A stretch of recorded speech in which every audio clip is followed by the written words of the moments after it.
Welcome to KAS Economics Hub, deciphering economics for competitive exams. Now, let me ask you a question. How many 5-year plans were there in India? ഇന്ത്യയിലെ മൊത്തം എത്ര 5-year plans ഉണ്ടായിരുന്നു? 12. 12. Very good. So, മൊത്തം നോക്കുവാണെങ്കിൽ we could see there were 12 5-year plans were in India. 2012-17 ആയിരുന്നു last 5-year plan. എന്നാൽ അതിനുശേഷവും there is a state in India which continues the planning process. അറിയാമോ ഏതാണെന്ന്? കേരളമാണ്. സോ വി ക്യാൻ സി 2017 നമ്മുടെ planning mission നമ്മുടെ 5-year പ്ലാൻസ് നിർത്തലായി, അത് തീർന്നു. എന്നിട്ടും നമ്മുടെ കേരളം എന്ത് ചെയ്തു? കേരളം സ്റ്റാർട്ടഡ് അല്ലെങ്കിൽ Keralam continues the planning process and currently 14th plan ആണ് കേരളം നടപ്പിലാക്കുന്നത്. 2017-22 ആയിരുന്നു 13th പ്ലാൻ, 22-27 ആണ് 14th plan, and 14th plan is currently going on in Kerala. And ഇതിന് കാരണം എന്താണ്? എന്തുകൊണ്ട് കേരളത്തിന് ഈ പ്ലാൻ നടപ്പിലാക്കാൻ പറ്റുന്നു? അതിന് കാരണം we have a body which is called as Kerala state planning board. CMSന്റെ കാലത്ത് 1967 സമയത്ത് we can see the government of Kerala has established a body. എന്താണ്? കേരള സ്റ്റേറ്റ് പ്ലാനിംഗ് ബോർഡ് എന്നൊരു ബോഡി എസ്റ്റാബ്ലിഷ് ചെയ്തിരുന്നു. ആൻഡ് ഈ body is doing a crucial role in the planning process. നമ്മുടെ കേരളത്തിലെ planning പ്രോസസ്സിൽ ഒരു ക്രൂഷ്യൽ റോൾ എന്ത് ചെയ്യുന്നുണ്ട്? വഹിക്കുന്നുണ്ട്. ഇപ്പം പ്ലാനിംഗ് കമ്മീഷൻ ഉള്ളപ്പോഴായാലും ഈ പറഞ്ഞ ഫണ്ട്, അതിന്റെ വിനിയോഗം, ഇതൊക്കെ എന്ത് ചെയ്യുന്നുണ്ടായിരുന്നു? Planning board നിരീക്ഷിക്കുന്നുണ്ടായിരുന്നു. ആൻഡ് ഇപ്പോഴും ഈ പറഞ്ഞ പ്ലാൻ ഡ്രാഫ്റ്റ് ചെയ്യുന്നതിൽ റോൾ ആർക്കാണ്? പ്ലാനിംഗ് ബോർഡിനാണെന്ന് കാണാൻ കഴിയും. Now we can discuss the 12 5-year plans. 2 5-year plans നമുക്ക് നോക്കാം. ഈ ഓരോ പ്ലാനിന്റെയും മേജർ ഒബ്ജക്റ്റീവ് എന്തൊക്കെയാണ്, അതുപോലെ തന്നെ ആ സമയത്ത് നടന്ന വേരിയസ് ഇവന്റ്സ് എന്തൊക്കെയാണ് എന്നാണ് അറിയേണ്ടത്. സോ 2 ഏരിയസ് ആണ്. ഒന്ന്, ഈ plan what are the major objectives. Second, what are the various events. ആ സമയത്ത് നടക്കുന്ന വേരിയസ് ഇവന്റ്സ് എന്താണ്. So when we are discussing this portion, we are also covering നമ്മുടെ പോസ്റ്റ് ഇൻഡിപെൻഡൻസ് ഹിസ്റ്ററി നമ്മൾ എന്ത് ചെയ്യുന്നുണ്ട്? കവർ ചെയ്ത് പോകുന്നുണ്ട്. ആ സമയത്ത് നടക്കുന്ന പല ഇവന്റ്സ് നമ്മൾ സെർച്ച് ചെയ്യുന്നുണ്ട്. സോ ദ ഫസ്റ്റ്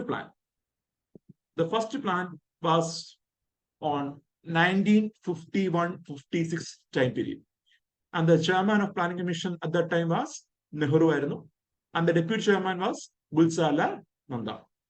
And ഈ ഒരു ഫസ്റ്റ് പ്ലാന്റെ മേജർ ഫോക്കസ് ചെയ്ത് നോക്കുകയാണെങ്കിൽ കാർഷിക മേഖലയാണ്.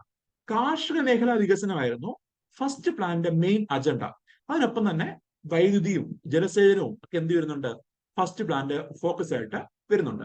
And you can see the first പ്ലാനിന്റെ ഇൻട്രൊഡക്ടറി ചാപ്റ്റർ. ഫസ്റ്റ് പ്ലാനിന്റെ ഇൻട്രൊഡക്ടറി ചാപ്റ്റർ തയ്യാറാക്കിയത് ഒരു മലയാളിയാണ്. And the name of the Malayali is KN Raj. And this plan was based on Harrod Domar model. Harrod Domar model ഇത് ആസ്പദമാക്കിയാണെന്ത് ഫസ്റ്റ് പ്ലാൻ പ്രധാനമായിട്ടും focus ചെയ്തത്. Important events during the first plan നോക്കുകയാണെങ്കിൽ, during this first plan the government initiated or completed the construction of various dams. പല ഡാമുകളുടെയും നിർമ്മാണം പൂർത്തീകരിച്ചു. അതുപോലെ ചില ഡാമുകളുടെ നിർമ്മാണം തുടങ്ങി വെച്ചു. So Bhakra Nangal dam, Hirakud dam, Nagarjuna Sagar dam, Damodar valley corporation എന്നിങ്ങനെ പല പ്രൊജക്ട്സും ഈ ഫസ്റ്റ് പ്ലാൻ സമയത്ത് എക്സ്പാൻഡ് ചെയ്യുന്നുണ്ട്. അല്ലെങ്കിൽ ഈ പറഞ്ഞ ഫസ്റ്റ് പ്ലാൻ സമയത്ത് ഗവൺമെന്റ് ഇത് എന്താണ് റണ്ണിങ് സ്റ്റേജിലേക്ക് വരുന്നുണ്ട്. പല ഡാമുകളുടെ പ്രവർത്തനം സ്റ്റാർട്ട് ചെയ്യുന്നുണ്ട്. സോ ഭക്രാനഗൽ ഡാം ഏത് റിവറിനെ കുറിച്ച് വരുന്നതാണ്? അറിയാമോ? ഭക്രാനഗൽ ഡാം സത്ലജ് റിവർ ആണ്. Then Hirakud dam Mahanadi. Very good. Then Nagarjuna Sagar dam Krishna river ആണ്. സോ ഈ റിവേഴ്സ് പറഞ്ഞിരിക്കുക, ഡാമുകൾ റിവേഴ്സ് പറഞ്ഞിരിക്കുക. And you can see 1954 when Jawaharlal Nehru was inaugurating Bhakranagal Dam, he called dams were the temples of modern India. 1954 Bhakranagal Dam inaugurate ചെയ്യുന്ന സമയത്ത് നെഹ്റു വിളിക്കുന്നതാണ് ഡാമുകൾ എന്താണ്? ആധുനിക ഇന്ത്യയുടെ ക്ഷേത്രങ്ങളാണെന്നാണ് വിളിക്കുന്നത് ഡാമുകളെ. എന്നാൽ പിന്നീട് ഇന്ത്യയിലെ പൊതുമേഖലാ സ്ഥാപനങ്ങളെല്ലാം ആധുനിക ഇന്ത്യയുടെ ക്ഷേത്രങ്ങളാണെന്ന് നെഹ്റു വിളിക്കുന്നുണ്ട്. So 1954 while inaugurating Hakranagal Dam, he made a comment that the dams are the temples of modern India. Later he christened this temples of modern India. Later he christened the publicity enterprise as the temples of modern India. പൊതുമേഖലാ സ്ഥാപനങ്ങളെല്ലാം പൊതുവെ അദ്ദേഹം എന്താ ക്ഷേത്രങ്ങളാണെന്ന് വിളിച്ചിട്ടുണ്ടായിരുന്നു. അതുപോലെ AIIMS, all India institute of medical science ഡൽഹിയിൽ വരുന്നു 1956. അതുപോലെ UGC, university grants commission 1953 establish ചെയ്യുന്നു. അതേപോലെ 1952 national programme on family planning എന്ത് ചെയ്തു, ലോഞ്ച് ചെയ്തു. And we can see with the launch of this plan, India became the first country to have a nationwide programme on family planning. കുടുംബാസൂത്രണത്തിന് ദേശീയ തലത്തിൽ ഒരു programme launch ചെയ്യുന്ന ആദ്യ country ആയിട്ട് 1952 national programme on family planning launch ചെയ്യുമ്പോൾ India മാറുകയാണ്. And regarding the growth rate നോക്കുകയാണെങ്കിൽ ഈ ഒരു പ്ലാൻ ഒരു സക്സസ് പ്ലാൻ ആണ്. 3.6% ആണ് ആവറേജ് ഗ്രോത്ത് 5 വർഷക്കാലം അച്ചീവ് ചെയ്തത്. സോ നിങ്ങൾക്ക് മനസ്സിലായി കാണും. So why we took GDP before this planning. കാരണം ഇപ്പം ഞാൻ പറയാണ് ഗ്രോത്ത് റേറ്റ് എന്ന് പറയുമ്പോൾ you need not get in confusion. നിങ്ങൾക്ക് എന്താ ഒരു കൺഫ്യൂഷൻ ആവശ്യമില്ല. എന്താ ഉദ്ദേശിക്കുന്നത്, സാർ എന്താണ് പറയുന്നത് എന്ന് ചിന്തിക്കേണ്ട ആവശ്യമില്ല. ഓൾറെഡി നിങ്ങൾക്ക് അറിയാം എന്താണ് GDP ഗ്രോത്ത് എന്ന്, എന്താണ് വളർച്ച നിരക്കെന്ന്. So when I'm saying growth rate, എനിക്ക് സിമ്പിൾ ആണ്, എനിക്ക് പറയേണ്ട ആവശ്യമില്ല. ഗ്രോത്ത് എന്ന് പറഞ്ഞാൽ ഈ പറഞ്ഞ GDP ഗ്രോത്ത് ആണ് എന്ന് എടുത്തു വേണ്ട ആവശ്യമില്ല. കാരണം ഓൾറെഡി നിങ്ങൾക്ക് ഈ കാര്യം അറിയാം. And also during this plan the target was 2.1 ആയിരുന്നു. ടാർഗറ്റിനേക്കാൾ മേലെ വളർച്ച കൈവരിക്കാൻ ഈ പ്ലാന് കഴിയുന്നുണ്ട്. And also during this plan national extension programme അതുപോലെ community development programme was introduced by the government. നമ്മുടെ ലോക്കൽ ഏരിയ ഡെവലപ്മെന്റ്, നമ്മുടെ പഞ്ചായത്തുകളുടെ ഡെവലപ്മെന്റ്, അല്ലെങ്കിൽ പ്രത്യേകിച്ച് ഈ പറഞ്ഞ വില്ലേജ് ഏരിയയുടെ ഡെവലപ്മെന്റ്, ഇതെല്ലാം എയിം ചെയ്തുകൊണ്ട് ഗവൺമെന്റ് ലോഞ്ച് ചെയ്ത പ്രോഗ്രാമാണ് national extension service and community development programme. And towards the end of this plan 1956 ഈ പ്ലാൻ കഴിഞ്ഞ ശേഷം ഒരു കമ്മിറ്റി ഗവൺമെന്റ് അപ്പോയിന്റ് ചെയ്തിട്ടുണ്ട് under the chairmanship of Balwant Rai Mehta committee. And ഈ കമ്മിറ്റിയുടെ ഉദ്ദേശം to examine the working of CDP, community development പ്രോഗ്രാമും അതുപോലെ നാഷണൽ എക്സ്റ്റൻഷൻ സർവീസും അതെന്ത് ചെയ്യുക, അതിനെപ്പറ്റി പഠിക്കുക. അതാണ് കമ്മിറ്റിയുടെ റെക്കമെൻഡേഷൻ. ആൻഡ് ഈ committee was also related to recommending Panchayat Raj institutions. നമ്മുടെ ലോക്കൽ സെൽഫ് ഗവൺമെന്റ് ബോഡി അല്ലെങ്കിൽ പഞ്ചായത്ത് രാജ് ബോഡിക്ക് അതിന് ബന്ധപ്പെട്ടും ഈ പറഞ്ഞ കമ്മിറ്റി റെക്കമെൻഡേഷൻ കൊടുക്കുന്നുണ്ട്. ഏത് തരത്തിലുള്ള പഞ്ചായത്ത് രാജ് സെറ്റപ്പ് ആയിരിക്കണം ഇന്ത്യയിൽ ആവശ്യമുള്ളത് എന്നൊക്കെ ഈ കമ്മിറ്റി റെക്കമെൻഡ് ചെയ്തത് നമുക്ക് കാണാൻ കഴിയും. So that was about Balwant Rai Mehta committee. And next is the second plan. 1956 to 61 ആയിരുന്നു ടൈം പീരീഡ്. ഈ സമയത്ത് ചെയർമാൻ നെഹ്റു ആണ്. And this plan is also called as Nehru Mahalanobis plan or Mahalanobis model എന്നൊക്കെ ഈ പ്ലാന് അറിയപ്പെടാറുണ്ട്. ആൻഡ് ഈ plan was the plan which focused അല്ലെങ്കിൽ which made a focus on development of heavy industries. നമ്മുടെ ഹെവി ഇൻഡസ്ട്രീസ്, ആന സ്റ്റീൽ പോലുള്ള ഹെവി ഇൻഡസ്ട്രീസ് ഡെവലപ്മെന്റ്, വ്യവസായിക വളർച്ച പ്രപ്പോസ് ചെയ്യുന്ന ഒരു പ്ലാൻ ആയിരുന്നു second plan. And also this plan focus അല്ലെങ്കിൽ ഈ പ്ലാന്റെ പൊതുവെ പേര് നോക്കുകയാണെങ്കിൽ Mahalanobis model of growth and socialist pattern of society. ഇതായിരുന്നു ഈ പ്ലാന്റെ മെയിൻ അജണ്ട. സോ മഹാലനോബിസ് മോഡലിനകത്ത് 2 ഫോക്കസ് ആണ് വരുന്നത്. ഒന്ന്, നമ്മുടെ ഇന്ത്യയില് ഹെവി ഇൻഡസ്ട്രീസ് എന്ത് ചെയ്യുക, ഡെവലപ്പ് ചെയ്യുക. അതുവഴി ഒരു long term growth government target ചെയ്യുക. സോ ഹെവി ഇൻഡസ്ട്രീസ്, നമ്മുടെ ആന സ്റ്റീൽ പോലുള്ള ഉരുക്ക് വ്യവസായങ്ങൾ അല്ലെങ്കിൽ ഹെവി എക്യുപ്മെന്റ്സ്, മെഷീൻസ് നിർമ്മിക്കുന്ന സ്ഥാപനങ്ങൾ എന്ത് ചെയ്യുക, ഇന്ത്യയിൽ എസ്റ്റാബ്ലിഷ് ചെയ്യുക. അങ്ങനെ ലോങ് ടേം ഗ്രോത്ത് നമ്മളത് ടാർഗറ്റ് ചെയ്യുക. അതുപോലെ തന്നെ നമ്മുടെ സമൂഹത്തില്, സൊസൈറ്റിയില് ഒരു സോഷ്യലിസ്റ്റ് പാറ്റേൺ എന്ത് ചെയ്യുക, ക്രിയേറ്റ് ചെയ്യുക. And in this socialist pattern the plan is to increase the income and employment in the country. ആളുകളുടെ ഇൻകവും അതുപോലെ ഇവിടെയുള്ള എംപ്ലോയ്മെന്റ് എന്ത് ചെയ്യുക, വർദ്ധിപ്പിക്കുക. അത് മാത്രമല്ല ഇവിടെ ഇൻകത്തിലും അതുപോലെ തന്നെ നമ്മുടെ സ്വത്തിലും ഒരു തുല്യത ഉറപ്പുവരുത്തുക. ഒരു തുല്യതയുള്ള സമൂഹം, ഒരു ഈഗലറ്റേറിയൻ സൊസൈറ്റി, ഒരു ഈഗലറ്റേറിയൻ ഓർ ഇക്വാലിറ്റി ഉള്ള ഒരു സൊസൈറ്റി ക്രിയേറ്റ് ചെയ്യുകയാണ് ഈ സോഷ്യലിസ്റ്റ് പാറ്റേൺ സൊസൈറ്റിക്കകത്ത് മഹാലനോബിസ് എയിം ചെയ്യുന്നത്. And Mahalanobis is also regard as the architect of Indian planning. So നമ്മൾ നേരത്തെ കണ്ടു ഫാദർ ഓഫ് ഇന്ത്യൻ പ്ലാനിങ് ഉണ്ട്, അതാണ് Visvesvaraya. Then architect of Indian planning, Indian പ്ലാനിങ്ങിന്റെ ആർക്കിടെക്ട്, ശില്പി എന്നറിയപ്പെടുന്ന ആരാണ്? മഹാലനോബിസ് ആണ്. And also Mahalanobis is also regarded as the father of Indian budget. അറിയാലോ, ഇന്ത്യൻ ബഡ്ജറ്റിന്റെ പിതാവ് എന്നറിയപ്പെടുന്നു മഹാലനോബിസ് ആണ്. And his birthday is celebrated as national statistics day. National statistics day ആയിട്ട് ആഘോഷിക്കുന്നതും ഇദ്ദേഹത്തിന്റെ ബർത്ത്ഡേ ആണ്. ജൂൺ 29 ആണ് ആ date. And you can C in this second plan he focused industrial development with heavy industries and expansion of employment opportunities by developing labor intensive project. So labor intensive, തൊഴിലാളികളെ കൂടുതൽ ഉൾപ്പെടുത്തുന്ന വ്യവസായങ്ങൾ എന്ത് ചെയ്യുക, ഇവിടെ വരിക. സോ ശ്രദ്ധിക്കുക, ഇവിടെ ഫോക്കസ് നോക്കൂ, ലേബർ ഇന്റൻസീവ് പ്രൊജക്ടുകൾ എന്ത് ചെയ്യുക, നിർമ്മിക്കാനാണ് പറയുന്നത്. ക്യാപിറ്റൽ ഇന്റൻസീവ് അല്ല. കൂടുതൽ തൊഴിൽ എന്ത് ചെയ്യുക, സൃഷ്ടിക്കുക. കൂടുതൽ തൊഴിൽ എന്ത് ചെയ്യുക, സൃഷ്ടിക്കുക. ഇൻകം ഇൻക്രീസ് ചെയ്യുക, അതേപോലെ തുല്യത ഉറപ്പുവരുത്തുക. അതായിരുന്നു സെക്കൻഡ് പ്ലാനിന്റെ പ്രധാന ലക്ഷ്യം. ആൻഡ് വേരിയസ് ഇമ്പോർട്ടന്റ് ഇവന്റ്സ് നോക്കുമ്പോൾ during this 1956, the government of India initiated the new industrial policy. 56 സമയത്ത് നമ്മുടെ ഗവൺമെന്റ് പുത്തൻ വ്യവസായിക നയം നടപ്പിലാക്കുന്നുണ്ട്. ആൻഡ് ഈ പുത്തൻ വ്യവസായിക നയം സത്യം പറഞ്ഞാൽ ഇന്ത്യയിലെ പൊതുമേഖലാ സ്ഥാപനങ്ങളുടെ വളർച്ചയ്ക്ക് കാരണമാകുന്നുണ്ട്. സോ പബ്ലിക് സെക്ടർ അണ്ടർടേക്കിംഗ് ഇന്ത്യയിൽ വർദ്ധിക്കാൻ, ഇന്ത്യയിൽ സ്പ്രെഡ് ചെയ്യാൻ കാരണമായ ഒരു നയമാണ് 1956 ഇൻഡസ്ട്രിയൽ പോളിസി. ആൻഡ് ഇന്ത്യയിലെ ആദ്യ പൊതുമേഖലാ സ്ഥാപനം പറയുകയാണെങ്കിൽ ഇറ്റ് ഈസ് ITI ആണ്, Indian telephone industries limited. It was the first public undertaking in India. Note ചെയ്ത് വെച്ചേക്കുക, ഇന്ത്യയിലെ ആദ്യ PSU പബ്ലിക് സെക്ടർ അണ്ടർടേക്കിംഗ് ആണ് ITI, Indian telephone industries limited എന്ന് പറഞ്ഞാൽ.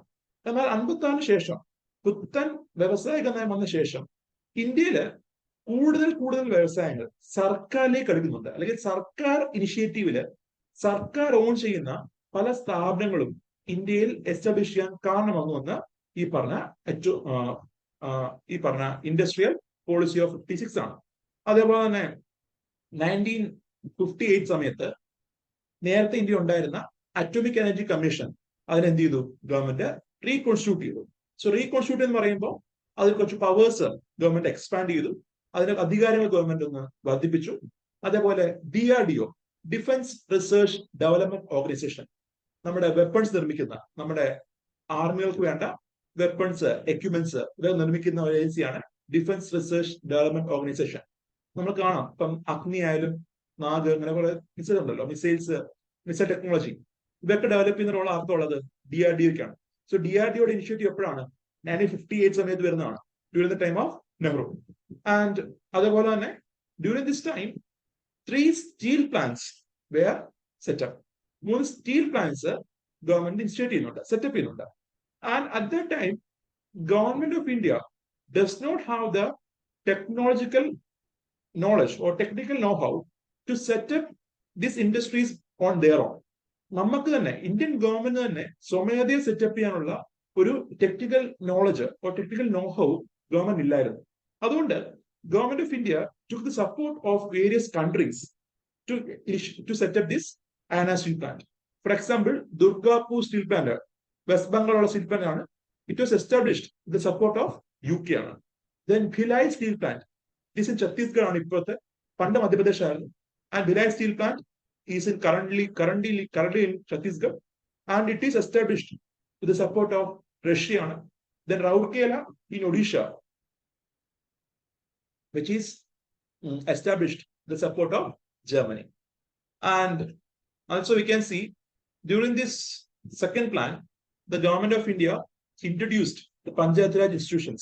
Panchayat Raj institutions India introduced in, and officially 2 October 1959 രാജസ്ഥാനിലെ നഗൂറില് നമ്മള് inaugurate ചെയ്യുന്നു ഇന്ത്യയിലെ പഞ്ചായത്ത് രാജ് ഇൻസ്റ്റിറ്റ്യൂഷൻസ്. അതേപോലെ ലോക്കോമോട്ടീവ് ഫാക്ടറി ചിത്തരഞ്ജനില്, കോഷ് ഫാക്ടറി പെരുമ്പൂരില് ഈ സമയത്ത് രൂപീകരിക്കുന്നുണ്ട്. സോ നമ്മൾ ട്രെയിൻ നിർമ്മിക്കുന്നതാണ്, അതായത് ട്രെയിനിന്റെ പാർട്സ് നിർമ്മിക്കുന്നതാണ് ഈ ലോക്കോമോട്ടീവ് ഫാക്ടറിയും അതുപോലെ കോഷ് ഫാക്ടറി. ഇതൊക്കെ എന്താണ് ഈ സെക്കൻഡ് പ്ലാൻ സമയത്ത് എസ്റ്റാബ്ലിഷ് ചെയ്യുന്നത്.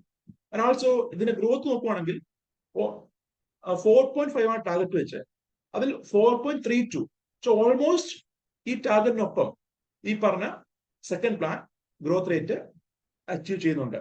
സോ നമ്മുടെ ലക്ഷ്യം വെച്ച ആവറേജ് ഗ്രോത്ത് റേറ്റിനൊപ്പം തന്നെ സെക്കൻഡ് പ്ലാനും ഗ്രോത്ത് അച്ചീവ് ചെയ്യുന്നതായിട്ട് നമുക്ക് കാണാൻ കഴിയും. And this was about the second plan. Now it is the time for third plan. Third plan ന്റെ പ്രത്യേകത, this plan is also called as Gadgil Yojana because this plan was developed or this plan was drafted by D.R. Gadgil എന്ന വ്യക്തിയാണ്. ധനഞ്ജയ് രാമചന്ദ്ര ഗാഡ്ഗിൽ എന്നൊരു വ്യക്തിയാണ് third plan draft ചെയ്യാൻ initiative എടുത്തത്. So we can C D.R. Gadgil or Gadgil Yojana എന്നാണ് third plan അറിയപ്പെടുന്നത്. And also we can see during this third plan the focus was on self-reliance in food grains and heavy industries. കാർഷിക മേഖലയ്ക്കും വ്യവസായ മേഖലയ്ക്കും ഒരു തുല്യമായ focus third plan നമുക്ക് കാണാൻ കഴിയും. എന്നാൽ പറയട്ടെ, ഈ തേർഡ് പ്ലാൻ ഇന്ത്യയിലെ പ്ലാനിംഗ് ഹിസ്റ്ററിയിൽ സമ്പൂർണ്ണ പരാജയമായ പ്ലാൻ എന്ന് പറയാൻ കഴിയുന്ന പ്ലാനാണ്. So this was the only plan which is considered as an utter failure. സമ്പൂർണ്ണ പരാജയ പ്ലാൻ, വേറെ ഒരു പ്ലാൻ അത്രയില്ല. അപ്പം ചില പ്ലാനുകളുടെ ലക്ഷ്യം അച്ചീവ് ചെയ്യാൻ കഴിയുന്നില്ല, ടാർഗറ്റ് അച്ചീവ് ചെയ്യാൻ പറ്റുന്നില്ല. പക്ഷെ എങ്കിലും ആ പ്ലാൻ വൻതോതിൽ പരാജയപ്പെട്ടെന്ന് പറയാൻ പറ്റില്ല. പക്ഷെ എന്നാൽ തേർഡ് പ്ലാൻ അങ്ങനെ ആയിരുന്നില്ല. തേർഡ് പ്ലാൻ ലക്ഷ്യം വെക്കുന്ന പല കാര്യങ്ങളും അച്ചീവ് ചെയ്യാൻ കഴിഞ്ഞെന്ന് മാത്രമല്ല, തേർഡ് പ്ലാൻ സമയത്ത് സ്പെൻഡിങ്ങും വളരെ കുറവായിരുന്നു. ഈ പറഞ്ഞ പ്ലാന് വേണ്ടിയുള്ള സ്പെൻഡിങ്ങും വളരെ കുറവായിരുന്നു. ആൻഡ് ഇവിടെ നടക്കുന്ന വേരിയസ് ഇവന്റ്സ് നോക്കുവാണെങ്കിൽ during this third plan FICCI was set up, sorry FICCI പോട്ടെ, FCA വാസ് ഇൻട്രൊഡ്യൂസ്ഡ്. എന്താ FCA എന്ന് പറഞ്ഞാൽ നമ്മുടെ food corporation of India. Food corporation of India എന്ത് ചെയ്തു? ഗവൺമെന്റ് എസ്റ്റാബ്ലിഷ് ചെയ്തു. And also different fertiliser plant, cement plants ഒക്കെ എസ്റ്റാബ്ലിഷ് ചെയ്യുന്നുണ്ട്. ദെൻ ബൊക്കാറോ സ്റ്റീൽ പ്ലാന്റ്, നമ്മുടെ ജാർഖണ്ഡിലുള്ള ബൊക്കാറോ സ്റ്റീൽ പ്ലാന്റ് റഷ്യൻ സഹോദരത്തോടുകൂടി സെറ്റപ്പ് ചെയ്യുന്നു. Then national dairy development board was set up in 1965. And during this time നമ്മുടെ ലാൽ ബഹദൂർ ശാസ്ത്രിയുടെ ഒരു ഫേമസ് സ്പീച്ച് ഉണ്ട് നമ്മുടെ ഡൽഹിയിലെ രാംലീല മൈതാനത്തിൽ, ജയ് ജവാൻ ജയ് കിസാൻ എന്നൊരു സ്പീച്ച്. ആൻഡ് ആ സ്പീച്ച് നടക്കുന്നത് ഈ സമയത്താണ്, ഡ്യൂറിംഗ് ദ തേർഡ് പ്ലാൻ ആണ്. ആൻഡ് ആ സ്പീച്ച് വരാൻ കാരണം അറിയായിരിക്കുമല്ലോ. ആ സ്പീച്ച് വരാൻ കാരണം എന്തായിരുന്നു? 1965 ഇൻഡോ പാക് വാർ ആണ്. ആൻഡ് ഈ സമയത്ത് നോക്കുവാണെങ്കിൽ 2.38% മാത്രമാണെന്ത് ആവറേജ് ഗ്രോത്ത് റേറ്റ് അച്ചീവ് ചെയ്യാൻ കഴിയുന്നത്. ഈ 5 വർഷം കൊണ്ട് ടാർഗറ്റ് വെച്ചത് 5.6 എന്നാൽ അച്ചീവ് ചെയ്യുന്നത് 2.38 മാത്രമാണ്. സോ വളരെ തുച്ഛമായ ഗ്രോത്ത് റേറ്റ് മാത്രമാണ് നമ്മുടെ തേർഡ് പ്ലാനിൽ അച്ചീവ് ചെയ്യാൻ ഗവൺമെന്റ് കഴിയുന്നത്. And the reasons for the failure പറയുകയാണെങ്കിൽ എന്തൊക്കെയായിരിക്കും അറിയാലോ? എന്തൊക്കെയാണ്? ഒന്ന്, 1962 ഇൻഡോ പാക് വാർ, ദെൻ 62 ഇൻഡോ ചൈന വാർ.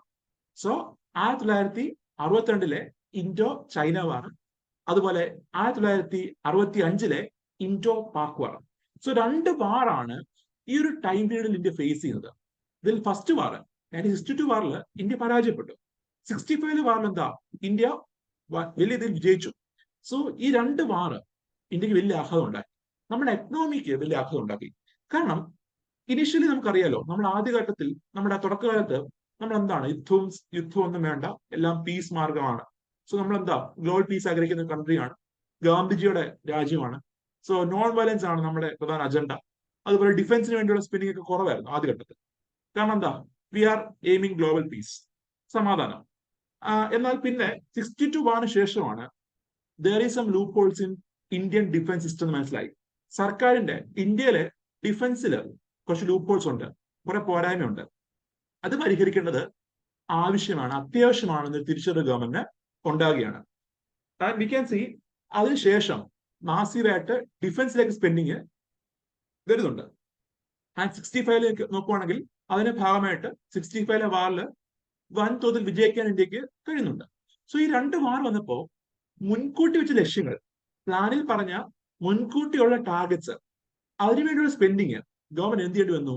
റീറൂട്ട് ചെയ്യേണ്ടി വന്നു, അല്ലെങ്കിൽ റീചാനലൈസ് ചെയ്യേണ്ടി വന്നു. സോ നേരത്തെ എന്തായിരുന്നു?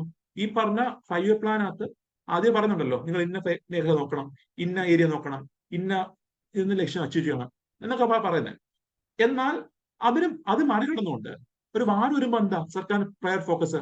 വാർ ജയിക്കുന്നുള്ളതാണ്, യുദ്ധം ജയിക്കുന്നുള്ളതാണ്. സോ അതുകൊണ്ട് തന്നെ മറ്റുള്ള ചെലവുകളൊക്കെ മാറ്റി, അല്ലെങ്കിൽ ഈ പ്ലാൻ എക്സ്പെൻഡിച്ചറൊക്കെ മാറ്റിയിട്ട് സർക്കാർ ഡിഫൻസിന് വേണ്ടിയുള്ള എക്സ്പെൻഡിച്ചർ എന്ത് ചെയ്തു? ഫോക്കസ് ചെയ്തു. സോ അതിനുവേണ്ടി മാസീവായിട്ട് വെപ്പൺസ് പ്രിക്കർ ചെയ്യുന്നുണ്ട്. അതുപോലെ തന്നെ ഈ മിലിറ്ററിക്ക് വേണ്ടിയുള്ള ഫണ്ട് അലൊക്കേഷൻ വർദ്ധിക്കുന്നു. ബാക്കിയുള്ള ഏരിയ ഇപ്പൊ എന്താ? തഴയപ്പെട്ടു. അതാണ് ഫണ്ട് അലൊക്കേഷൻ, അതാണ് ഈ പറഞ്ഞ തേർഡ് പ്ലാനില് പരാജയം ഒരു കാരണം. അതേപോലെ തന്നെ ഈ സമയത്ത് വി ക്യാൻ സി ഒരു 2 ഡ്രോട്ട് ഉണ്ടാകുന്നുണ്ട്. 65-60 സമയത്ത് India has faced severe drought. നമ്മുടെ പ്രൊഡക്ഷനെ സാരമായി ബാധിക്കുന്നുണ്ടായിരുന്നു ഈ ഡ്രോട്ട്. 65-66 ഡ്രോട്ട് എന്ന് പറഞ്ഞ. അതേപോലെ 65 വാറില്, ഇൻഡോ പാക് വാറില് US ഇന്ത്യക്ക് നൽകിയിരുന്ന ഫുഡ് എയ്ഡ് എന്ത് ചെയ്തു? നിർത്തലാക്കി. സോ നമ്മുടെ US ഒരു പ്രോഗ്രാം ഉണ്ടായിരുന്നു, PL 480 എന്ന് പറഞ്ഞിട്ട്, പബ്ലിക് ലോ 480. അവിടുത്തെ നിയമമാണ് കേട്ടോ, US കോൺഗ്രസിൽ പാസ്സാക്കിയ ഒരു നിയമമാണ് PL, public law 480. Public law 480 എന്നൊരു നിയമമുണ്ട്. ഈ നിയമപ്രകാരം developing countries, underdeveloped countries, ഇവർക്കൊക്കെ എന്ത് ചെയ്യുന്നുണ്ട്? ഫുഡ് എയ്ഡ് അമേരിക്ക പ്രൊവൈഡ് ചെയ്തു. എന്നാൽ ഇൻഡോ പാക് വാർ സമയത്ത് അമേരിക്ക നമുക്ക് നൽകിയിരുന്ന ഫുഡ് എയ്ഡ് എന്ത് ചെയ്തു? മരവിപ്പിച്ചു, അത് സസ്പെൻഡ് ചെയ്തു. കാരണം ആ സമയത്ത് അമേരിക്കയുടെ അലയായിരുന്നു പാകിസ്ഥാൻ. സോ ഇന്ത്യ എന്തായിരുന്നു അപ്പം? ഇന്ത്യ പറയുന്നത് നമ്മൾ എങ്ങോട്ടും ഇല്ല, നമ്മൾ അമേരിക്കയിലേക്കും ഇല്ല, റഷ്യയിലേക്കും ഇല്ല, നമ്മൾ എന്താണ്, നമ്മൾ സിംഗിൾ ആയിട്ട് നിൽക്കും, സിംഗിൾ പ്രസംഗയായിരുന്നു. സോ നമ്മൾ പറയുന്ന പോലെ നമ്മൾ അങ്ങോട്ടും ഇങ്ങോട്ടും ഇല്ലെന്ന് പറയും. പക്ഷെ എന്നിട്ട് എന്ത് ചെയ്യും? നമ്മൾ റഷ്യനെ കാണിച്ച് കാണിക്കും. അതായിരുന്നു നമ്മുടെ ഇന്ത്യയുടെ അവസ്ഥ. അതായിരുന്നു എന്താ ഞാൻ പറഞ്ഞ കാര്യം? നാം കേട്ടല്ലോ? നാം അറിയാമോ എന്താന്ന്? നാം, വാട്ട് ഈസ് നാം?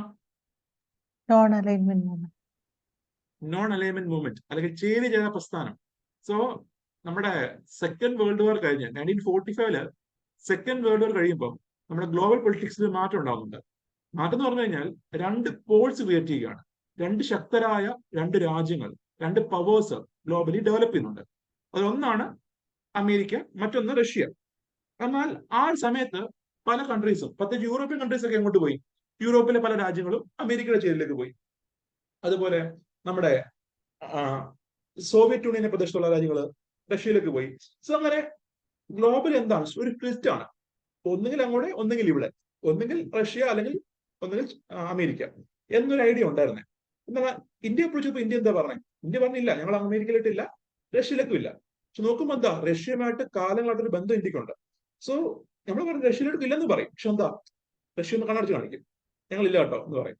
സാഹചര്യമായിരുന്നു ചേരിചേരാ പ്രസ്ഥാനം, നമ്മൾ പറയുന്ന ചേരിചേരാ പ്രസ്ഥാനം, അല്ലെങ്കിൽ നോൺ അലൈൻമെന്റ് മൂവ്മെന്റ്. ആ സമയത്ത് നിൽക്കുവാണ്. ആൻഡ് ഈ ഒരു സസ്പെൻഷൻ ഓഫ് ഫുഡ് എയ്ഡ്, അതുപോലെ തന്നെ ഡ്രോട്ട്, വാറ്, അതുപോലെ ആ സമയത്ത് ഉണ്ടാവുന്ന ഹൈ ഇൻഫ്ലേഷൻ, വലിയ രീതിയിലുള്ള പണപ്പെരുപ്പം, and also the death of Nehru and Lal Bahadur Shastri's mysterious death. So 65 വാറിന് ശേഷം ഇൻഡോ പാക് ഒരു പീസ് ട്രീറ്റി സൈൻ ചെയ്യാൻ പോകുന്നുണ്ട്, താഷ്കന്റ് അഗ്രിമെന്റ് എന്ന് പറഞ്ഞിട്ട്. താഷ്കന്റ് കരാർ ഒപ്പണായിട്ട് പോകുന്നതാണ് നമ്മുടെ ലാൽ ബഹദൂർ ശാസ്ത്രി. സോ ആ സമയത്താണ് ലാൽ ബഹദൂർ ശാസ്ത്രി മരണപ്പെടുന്നത്. സോ അദ്ദേഹത്തെ പറ്റി ധാരാളം കോൺസ്പിറസി തിയറി നമുക്ക് കാണാം. If you are searching in YouTube, you may see different types of conspiracy theories in that about the death of Shastri. ശാസ്ത്രിയുടെ മരണത്തെ പറ്റി ധാരാളം തിയറീസ് പറയുന്നുണ്ട്. കോൺസ്പിറസി ആണ്, ഗൂഢാലോചന സിദ്ധാന്തങ്ങൾ പറയുന്നുണ്ട്. അതിൽ പല ആളുകൾക്ക് പങ്കുണ്ടെന്നൊക്കെ പറയുന്നു. സോ പോട്ടെ. എനിവേ യു ക്യാൻ സി, ഈ പറഞ്ഞ 2 പേരുടെ മരണം അത് വലിയൊരു ആഘാതമായിരുന്നു. നമുക്കറിയാം, പ്ലാനിംഗ് കമ്മീഷൻ ചെയർ ചെയ്യുന്ന ആരാണ്? പ്രൈം മിനിസ്റ്റർ ആണ്. സോ ഈ പറഞ്ഞ ചെയർമാൻ മരിക്കുകയാണ്, നെഹ്റു മരിക്കുന്നു, ശാസ്ത്രി മരിക്കുന്നു. ഈ 2 പേരുടെയും മരണം നമ്മുടെ പ്ലാനിങ്ങില് ഒരു ഇഷ്യൂ ഉണ്ടാകുന്നുണ്ട്. സോ ഇതൊക്കെയാണ് തേർഡ് പ്ലാൻ പരാജയമായി കാണാവുന്നത്. So kindly note these reasons. And post the failure of third plan, ഒരു പുതിയ പ്ലാൻ ലോഞ്ച് ചെയ്യാൻ ഗവൺമെന്റ് തയ്യാറായില്ല. നമ്മുടെ എക്കണോമി ഒന്ന് സ്റ്റേബിൾ ആവാൻ വേണ്ടിയിട്ട് പിന്നീടുള്ള 3 വർഷക്കാലം government launch annual plans. So 1966 ആയപ്പം തേർഡ് പ്ലാൻ കഴിഞ്ഞു. എന്നാൽ തേർഡ് പ്ലാൻ കഴിഞ്ഞിട്ട് ഉടനെ ഒരു പുതിയ പ്ലാൻ ലോഞ്ച് ചെയ്യാൻ ഗവൺമെന്റ് തയ്യാറായിരിക്കുമായിരുന്നു. ഈ പറഞ്ഞ ഫോർത്ത് പ്ലാൻ ഓൾറെഡി ഡ്രാഫ്റ്റ് ചെയ്തിരുന്നു. പ്ലാനിംഗ് കമ്മീഷൻ ഡ്രാഫ്റ്റ് ചെയ്ത് NDCക്ക് അപ്രൂവ് വെച്ചിരുന്നതാണ്. പക്ഷെ എന്താ, ഇത് ലോഞ്ച് ചെയ്യാൻ ഗവൺമെന്റ് തയ്യാറായില്ല. അതിന് കാരണം എന്തായിരുന്നു? നമ്മുടെ തേർഡ് പ്ലാന്റെ പരാജയമാണ്. തേർഡ് പ്ലാൻ വന്നത് പരാജയപ്പെട്ടത് മാത്രമല്ല, അതിന്റെ പല ടാർഗറ്റോ അല്ലെങ്കിൽ അതിൽ പറഞ്ഞ പല കാര്യങ്ങളും അച്ചീവ് ചെയ്യാൻ പോലും ഗവൺമെന്റിന് കഴിഞ്ഞില്ല. സോ അതുകൊണ്ട് 3 വർഷക്കാലം ആനുവൽ പ്ലാൻസ് ലോഞ്ച് ചെയ്യാൻ ഗവൺമെന്റ് തീരുമാനിച്ചു. വാർഷിക പ്ലാനാണ് ലോഞ്ച് ചെയ്തത്. ഓരോ വർഷത്തെയും ടാർഗറ്റ് പറഞ്ഞുകൊണ്ട്, അതായത് ഓരോ വർഷവും അച്ചീവ് ചെയ്യേണ്ട ലക്ഷ്യങ്ങൾ പറഞ്ഞുകൊണ്ട് ആനുവൽ പ്ലാൻസ് വരികയാണ് for the next 3 years. And ഈ പറഞ്ഞ ആനുവൽ പ്ലാൻസ് അനൗൺസ് ചെയ്യുന്നത് ഇന്ദിരാഗാന്ധിയാണ്. ഇതിന്റെ ലക്ഷ്യം നോക്കുവാണെങ്കിൽ, ഒന്ന് അഗ്രികൾച്ചർ, ദെൻ വ്യവസായം മേഖലയ്ക്കും അഗ്രികൾച്ചറിന് തേർഡ് പ്ലാൻ പറഞ്ഞ പോലെ തന്നെ ഒരു ഫോക്കസ് ഈ പറഞ്ഞ ആനുവൽ പ്ലാൻസിലും വരുന്നുണ്ട്. And also you can see the third plan has a priority or has the annual plan has a priority in improving the production of crops. ഇന്ത്യയിലെ കാർഷിക വിളകളുടെ നിർമ്മാണം വർദ്ധിപ്പിക്കണം എന്നൊരു ഫോക്കസ് ആനുവൽ പ്ലാൻ സമയത്ത് വരുന്നുണ്ട്. And you can see this annual plans period, അല്ലെങ്കിൽ 66 മുതൽ 69 വരെയുള്ള ഈ 3 വർഷക്കാലമാണ് ഇന്ത്യയില് ഗ്രീൻ റവല്യൂഷൻ എന്ന് പറയുന്ന ഒരു വിപ്ലവത്തിന്റെ foundation പകർന്നത്.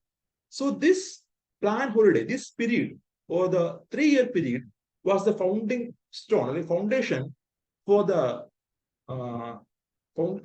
was a period during which a lot of experiments were undertaken before launching Green Revolution. ഇന്ത്യയിൽ ഹരിത വിപ്ലവം ലോഞ്ച് ചെയ്ത മുന്നേ, നമ്മൾ പറയുന്ന ഗ്രീൻ റവല്യൂഷൻ ലോഞ്ച് ചെയ്ത മുന്നേ ധാരാളം എക്സ്പെരിമെന്റ്സ് നടക്കുന്ന വർഷങ്ങളായിരുന്നു ഈ ഒരു പ്ലാൻ ഹോളിഡേ എന്ന് പറഞ്ഞാൽ. ആൻഡ് യു ക്യാൻ സി എന്താണ് ഗ്രീൻ റവല്യൂഷൻ, എന്താണ് ഹരിത വിപ്ലവം എന്ന് പറഞ്ഞാൽ? What is that? എന്താണ് ഗ്രീൻ റവല്യൂഷൻ? നമ്മൾ പിന്നെ പഠിക്കും, ഇതിനെക്കുറിച്ച് പഠിക്കും, എങ്കിലും പറയും, നിങ്ങൾക്ക് അറിയാമായിരിക്കുമല്ലോ, കേട്ട് കാണുമല്ലോ. What is green revolution? Use of high yield varieties. Very good.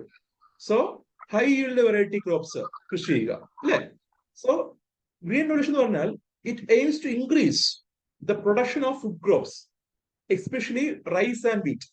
നമ്മുടെ ഇന്ത്യയില് ഫുഡ് ക്രോപ്സിന്റെ പ്രൊഡക്ഷൻ വർദ്ധിപ്പിക്കുക, റൈസ്, വീറ്റ് മുതലായ വിളകളുടെ പ്രൊഡക്ഷൻ, അതിന്റെ ഉത്പാദനം വർദ്ധിപ്പിക്കുക, with the aid or with the support of high yielding variety seeds, പ്രത്യുൽപാദന ശേഷി ഉയർന്ന വിളകൾ ഉപയോഗിച്ചുകൊണ്ട്, അതേപോലെ with the use of proper fertiliser, with the use of proper irrigation, with the use of proper pesticides, ഇവയെല്ലാം ഉപയോഗിച്ചുകൊണ്ട് എന്ത് ചെയ്യുക, ഈ പറഞ്ഞ ഉൽപാദനം എക്കണോമിയിൽ വർദ്ധിപ്പിക്കുക.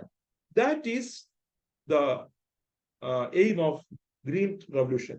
ആൻഡ് ഈ ഗ്രീൻ റവല്യൂഷന്റെ ഫൗണ്ടിങ് പീരീഡ് എന്ന് പറഞ്ഞാൽ it was the plan holiday period ആണ്. അത് കഴിഞ്ഞ് 69 നമ്മുടെ പുതിയ പ്ലാൻ അവതരിപ്പിക്കുകയാണ് by Indira Gandhi. And the period was 69 to 74. ഇതിന്റെ ഫോക്കസ് നോക്കുവാണെങ്കിൽ emphasised on growth with stability and progressive achievement of self Reliance, സ്ഥിരതയുള്ള വളർച്ച, അതുപോലെ സെൽഫ് റിലയൻസ് അച്ചീവ് ചെയ്യുക, സ്വയം പര്യാപ്തത അച്ചീവ് ചെയ്യുക. സോ ദ മെയിൻ എയിം നോക്കുവാണെങ്കിൽ എന്താണ് ഈ മെയിൻ എയിം? ഒന്ന്, ഗ്രോത്ത് വിത്ത് സ്റ്റെബിലിറ്റി, നമ്മുടെ ഗ്രോത്ത് ഒന്ന് സ്റ്റേബിൾ ആകും. അതേപോലെ തന്നെ there need to be self Reliance, അതാണ് പ്രയർ ഫോക്കസ് ആണ്. അതുപോലെ തന്നെ കാർഷിക മേഖലയ്ക്കും ഗ്രീൻ റവല്യൂഷനും അതുപോലെ ഫുഡ് സെക്യൂരിറ്റി ഉറപ്പുവരുത്താനും ഒരു എയിം ഫോർത്ത് പ്ലാനിൽ വരുന്നുണ്ട്. And also there was particular focus on improving the condition of less privileged and weaker sections. So നമ്മുടെ ഇന്ത്യയിലുള്ള ലെസ് പ്രിവിലേജ്ഡ് ആയിട്ടുള്ള വീക്കർ സെക്ഷൻസ്, അവരുടെ കണ്ടീഷൻസ് ഇംപ്രൂവ് ചെയ്യുക എന്നൊരു ടാർഗറ്റ് ഫോർത്ത് പ്ലാൻ വരുന്നുണ്ട്. ആൻഡ് യു ക്യാൻ സി ഈ ഫോർത്ത് പ്ലാൻ മുതലാണ് നമ്മുടെ പ്ലാനിന്റെ ലക്ഷ്യങ്ങളിൽ ഒരു കാര്യമായ മാറ്റം ഉണ്ടാകുന്നത്. സോ നമ്മൾ ഈ കണ്ട ആദ്യത്തെ ഒരു തേർഡ് പ്ലാൻ വരെ, അല്ലെങ്കിൽ 69 വരെയുള്ള കാലത്ത് ഈ ഗവൺമെന്റ് പ്ലാൻ ഫോക്കസ് ചെയ്യുമ്പോൾ അല്ലെങ്കിൽ ഗവൺമെന്റ് പ്ലാൻ ലോഞ്ച് ചെയ്യുമ്പോൾ ആ പ്ലാനില് എന്താണ് ഒരു സെക്ടർ മ്യൂസിക് ആയിട്ടാണ് പറയുന്നത്. കാർഷിക മേഖലാ വികസനം, വ്യവസായിക മേഖലാ വികസനം, അല്ലെങ്കിൽ ഇന്ന ഏരിയ ഡെവലപ്മെന്റ്, അതൊക്കെയാണ് വരുന്നത്. എന്നാൽ ഫോർത്ത് പ്ലാൻ മുതൽ U can C populist measures, populist policies, ജനങ്ങൾക്ക് വേണ്ടിയുള്ള ജനസമ്മതമായ കുറെ മെഷേഴ്സ് അല്ലെങ്കിൽ കുറെ ടാർഗറ്റ്സ് ഈ പറഞ്ഞ ഫോർത്ത് പ്ലാൻ മുതൽ നമുക്ക് കാണാൻ കഴിയും. പ്രത്യേകിച്ച് ഫിഫ്ത്ത് പ്ലാൻ ഒക്കെ ആകുമ്പോൾ ദാരിദ്ര്യ നിർമ്മാർജ്ജനം, പോവർട്ടി ഇറാഡിക്കേഷൻ ആണ് മെയിൻ എയിം വരുന്നത് ഫിഫ്ത്ത് പ്ലാനില്, ഫോർത്ത് അല്ല പ്ലാനില്. അതിന് തുടക്കം എന്ന് പറയുമ്പോൾ അതിന്റെ ഒരു ഇനിഷ്യൽ സ്റ്റേജ് എന്ന് പറഞ്ഞാൽ ഫോർത്ത് പ്ലാൻ ആണ്. And you can see fourth പ്ലാനില് വീക്കർ സെഷൻസിന്റെയും ലെസ് പ്രിവിലേജ് ആളുകളുടെയും കണ്ടീഷൻ ഇംപ്രൂവ് ചെയ്യാൻ ചെയ്യുന്നുണ്ട്. And through education and employment. And also, during this plan, for the first time, a formula was used to distribute funds to state. നമ്മുടെ സംസ്ഥാനങ്ങൾക്ക് plan നടപ്പിലാക്കാനുള്ള fund allocate ചെയ്യാൻ ഒരു formula പ്രകാരം allocate ചെയ്യാൻ government തീരുമാനിച്ചു. So മുന്നേ പറയുമ്പോൾ there was no ഫോർമുല ഒന്നുമില്ല, ഗവൺമെന്റ് അലോക്കേറ്റ് ചെയ്യുകയായിരുന്നെങ്കിൽ ഫോർത്ത് പ്ലാൻ മുതൽ there was a formula for allocating funds to state for implementing various targets in 5-year plan. And ഈ ഫോർമുലയാണ് ഗാഡ്ഗിൽ ഫോർമുല. ആദ്യമായി വന്ന ഒരു ഫോർമുലയാണ് ഗാഡ്ഗിൽ ഫോർമുല. ആൻഡ് ഫോർത്ത് പ്ലാനിലാണ് ഈ ഗാഡ്ഗിൽ ഫോർമുല വരുന്നത്. So it was in the fourth plan the Gadgil formula initially came എന്ന് കാണാൻ കഴിയും. ആൻഡ് ഈ Gadgil formula was based on various criteria ആണ്. ഒരു സ്റ്റേറ്റിലെ population, per capita income, tax support, on going irrigation and power projects, special problems, ഇങ്ങനെ different criteria എന്ത് ചെയ്യുന്നുണ്ട്, നോക്കുന്നുണ്ട്. സോ ഈ ഒരു ഓരോ ക്രൈറ്റീരിയക്കും ഓരോ വെയിറ്റേജ് ഉണ്ട്. ഇപ്പൊ പോപ്പുലേഷന് 60% വെയിറ്റേജ്, പെർ ക്യാപിറ്റ ഇൻകത്തിന് 10% വെയിറ്റേജ്, ബാക്കിയുള്ളതിനെല്ലാം 10% weightage. So you can see ഇങ്ങനെ വെയിറ്റ് അനുസരിച്ചാണ് എത്ര കൊടുക്കണം, എത്ര ഷെയർ, എത്ര എമൗണ്ട് സംസ്ഥാനം വിധിക്കണമെന്ന് തീരുമാനിക്കുന്നത്. So based on these different factors, the funds are allocated to different state. And the formula ആണ് Gadgil formula.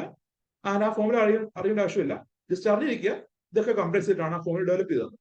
And this Gadgil formula was used during fifth plan also. Fifth പ്ലാനിലും ഈ പറഞ്ഞ ഗാഡ്ഗിൽ ഫോർമുല വെച്ചാണ് ഫണ്ട് അലോക്കേറ്റ് ചെയ്തതെന്ന് കാണാൻ കഴിയും. And during this plan, there was a slogan just there in the national, all through the nation. എല്ലാ രാജ്യമൊട്ടാകെ മുഴങ്ങിക്കേട്ട ഒരു സ്ലോഗൻ ഉണ്ട്, അതാണ് ഗരീബി ഹട്ടാവോ. ആൻഡ് 1971 നമുക്കറിയാം ഇലക്ഷൻ വരുന്നുണ്ട്. കോൺഗ്രസിന്റെ കാര്യം പറയുമ്പോൾ അന്നും ഇന്നും സ്പ്ലിറ്റ് ആണ്. ആൻഡ് ഇന്ദിരാഗാന്ധിയുടെ ഒരു പക്ഷം വരുന്നു, അതുപോലെ കാമരാജിന്റെ ഒരു പക്ഷം വരുന്നു. സോ 1971 യു ക്യാൻ സി നമ്മുടെ കോൺഗ്രസ് സ്പ്ലിറ്റ് ചെയ്യുന്നുണ്ട്. 71 ഇലക്ഷനിൽ ഇന്ദിരാഗാന്ധിക്കെതിരെ ഒരു പ്രതിഷേധം അല്ലെങ്കിൽ ഒരു സ്ലോഗൻ വരുന്നുണ്ട്, അതാണ് ഇന്ദിര ഹട്ടാവോ എന്നൊരു സ്ലോഗൻ വരുന്നുണ്ട്. So during 1971 election U may C നമ്മുടെ കോൺഗ്രസ് സ്പ്ലിറ്റ് ചെയ്തിട്ട് ഇന്ദിരാഗാന്ധി പക്ഷം, കാമരാജ് പക്ഷം എന്ന് രണ്ട് പക്ഷം ഉണ്ടാവുന്നു. ആ സമയത്ത് ഇന്ദിരാഗാന്ധിക്കെതിരെ ഒപ്പോസിഷൻ മെമ്പേഴ്സ് ഒരു സ്ലോഗൻ ഉന്നയിക്കുന്നതാണ് ഇന്ദിര ഹട്ടാവോ, ഇന്ദിരയെ ഓടിക്കൂ, അതായിരുന്നു ആ സ്ലോഗന്റെ പേര്. ആൻഡ് ഈ ഒരു സ്ലോഗനെ കൗണ്ടർ ചെയ്യാനായിട്ട് ഇന്ദിരാഗാന്ധി ഉപയോഗിക്കുന്ന സ്ലോഗനാണ് ഗരീബി ഹട്ടാവോ. അദ്ദേഹം പറഞ്ഞതിനാണ് വോ കഹത്തെ ഹേ ഇന്ദിര ഹട്ടാവോ, മേ കഹത്തി ഹു ഗരീബി ഹട്ടാവോ. അവര് പറഞ്ഞ ഇന്ദിര ഓടിക്കാനാണ്, എന്നാൽ ഞാൻ പറഞ്ഞത് എന്താണ്, ഗരീബി ഓടിക്കുക. ഗരീബി എന്ന് വെച്ചാൽ എന്താ, പോവർട്ടിയാണ്. സോ ദാരിദ്ര്യം നിർമ്മാർജ്ജനം ചെയ്യുക, അതാണ് എന്റെ സ്ലോഗൻ എന്നാണ് ഇന്ദിരാഗാന്ധി പറഞ്ഞത്. And you can see thanks to this slogan and this Har Karishma, Indira Gandhi ആ സമയത്ത് ഇലക്ഷൻ ജയിക്കുകയാണ്. ആൻഡ് അതിനുശേഷം നിങ്ങൾക്ക് കാണാം ഈ സെയിം സ്ലോഗൻ തന്നെ ഫിഫ്ത്ത് പ്ലാൻ ഡോക്യുമെന്റില്, അടുത്ത പ്ലാനിൽ, ഫോർത്തിലല്ല fifth പ്ലാനില് the same slogan was inserted എന്ന് കാണാൻ കഴിയും. ഫിഫ്ത്ത് പ്ലാനിന്റെ ഒരു ടാർഗറ്റ്, മെയിൻ ടാർഗറ്റ് നോക്കുവാണെങ്കിൽ ഗരീബി ഹട്ടാവോ ആണ്, പോവർട്ടി എഡ്യൂക്കേഷൻ ആണ്. സോ അതങ്ങനെ വന്നെന്ന് വെച്ച് കഴിഞ്ഞാൽ ഇതാണ് കഥ. 71 ഇലക്ഷനിൽ ഇന്ദിരാഗാന്ധി ഉപയോഗിക്കുന്നു, ഇന്ദിരാഗാന്ധി ജയിക്കുന്നു.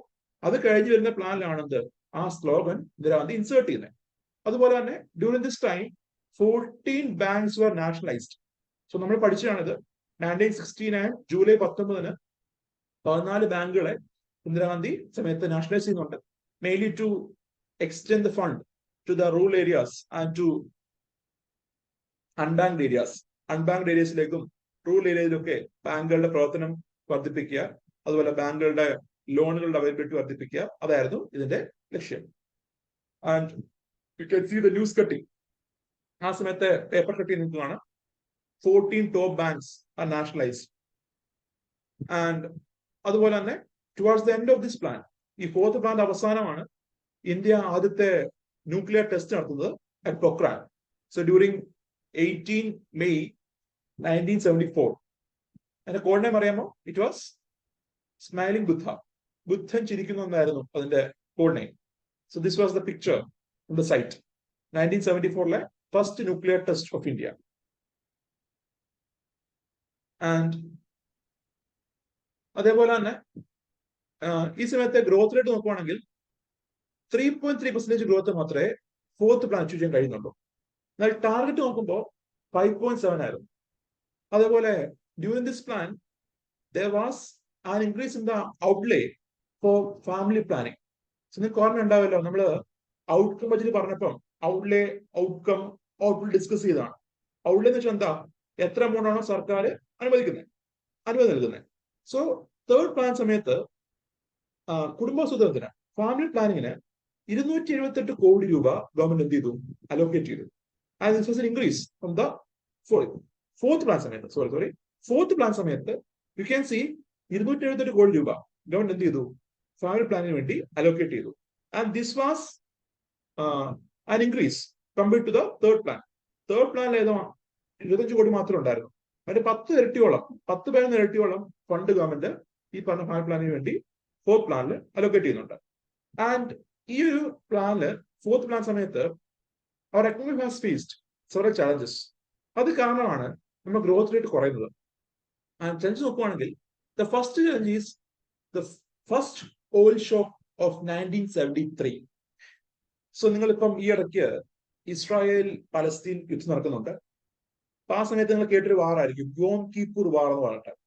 സോ യോം കീപ്പൂർ വാർ എന്ന് ഒരു ഫെസ്റ്റിവൽ ആണ്. യോം കീപ്പൂർ എന്ന് വെച്ചാൽ ഒരു ഫെസ്റ്റിവൽ ടൈമാണ്. ആൻഡ് ഈ പറഞ്ഞ 1973 സമയത്ത് ഇസ്രായേലും അതുപോലെ തന്നെ ഈജിപ്തും സിറിയയും ഇസ്രായേലിനെതിരെ യുദ്ധം വന്നു. War between Israel versus Egypt and Syria. ഈജിപ്തും സിറിയയും ഇസ്രായേലിനെതിരെ യുദ്ധം വന്നു. ആൻഡ് ഈ യുദ്ധത്തിനകത്ത് you can see Arab states എല്ലാം എന്ത് ചെയ്തു? സിറിയനെ ഈജിപ്തിനെ സപ്പോർട്ട് ചെയ്തു.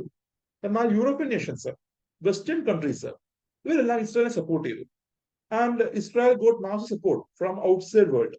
അറബ് നേഷൻസ് ഒഴിച്ച് ബാക്കിയുള്ള വെസ്റ്റേൺ കൺട്രീസിൽ നിന്നും അമേരിക്ക, യൂറോപ്യൻ കൺട്രീസ് അവരൊക്കെ എന്ത് ചെയ്തു? ഇസ്രായേലിനെ സപ്പോർട്ട് ചെയ്യുന്നുണ്ട് ഈ പറഞ്ഞ യോം കിപ്പൂർ വാർ സമയത്ത്.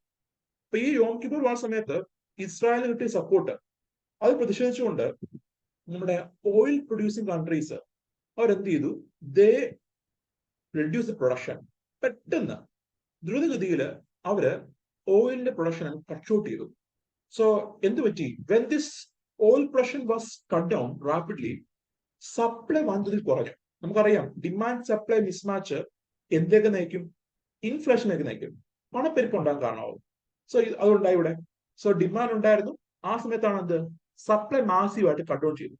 അങ്ങനെ വന്നപ്പം ഗ്ലോബൽ ലെവലില് അന്താരാഷ്ട്ര വിപണിയില് നമ്മുടെ ക്രൂഡ് ഓയിൽ വില വന്നത് വർദ്ധിച്ചു.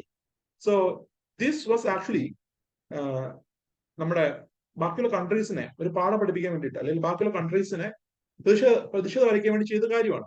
പക്ഷെ പറയട്ടെ, ഇന്ത്യയുടെ കേസിൽ പറയുമ്പോൾ ഇന്ത്യ ഒരു ഓയിൽ ഇമ്പോർട്ടിംഗ് കൺട്രിയാണ്, ഓയിൽ ഇറക്കുന്ന രാജ്യമാണ്. സോ വെൻ ഗ്ലോബൽ ലെവലില് ക്രൂഡ് ഓയിൽ പ്രൈസ് വർദ്ധിച്ചപ്പോൾ ഓയിൽ ഇമ്പോർട്ട് ചെയ്യുന്ന കൺട്രിയായ ഇന്ത്യക്ക് വലിയ രീതിയിൽ ഇമ്പോർട്ട് ബില്ല് കൊടുക്കേണ്ടി വന്നു. സോ ഇറക്കുമതി ചെലവ് ഇന്ത്യയുടെ വർദ്ധിച്ചു. And this led to massive erosion of India's wealth. ഇന്ത്യയുടെ വെൽത്ത് മാസീവായിട്ട് ഇറോഡ് ചെയ്യുന്നുണ്ട് ഈ പറഞ്ഞ 73 ഓയിൽ ഷോക്ക് സമയത്ത്. അതുപോലെ 1971 സമയത്ത് ഇൻഡോ പാക് വാർ വരുന്നുണ്ട്, അറിയായിരിക്കുമല്ലോ.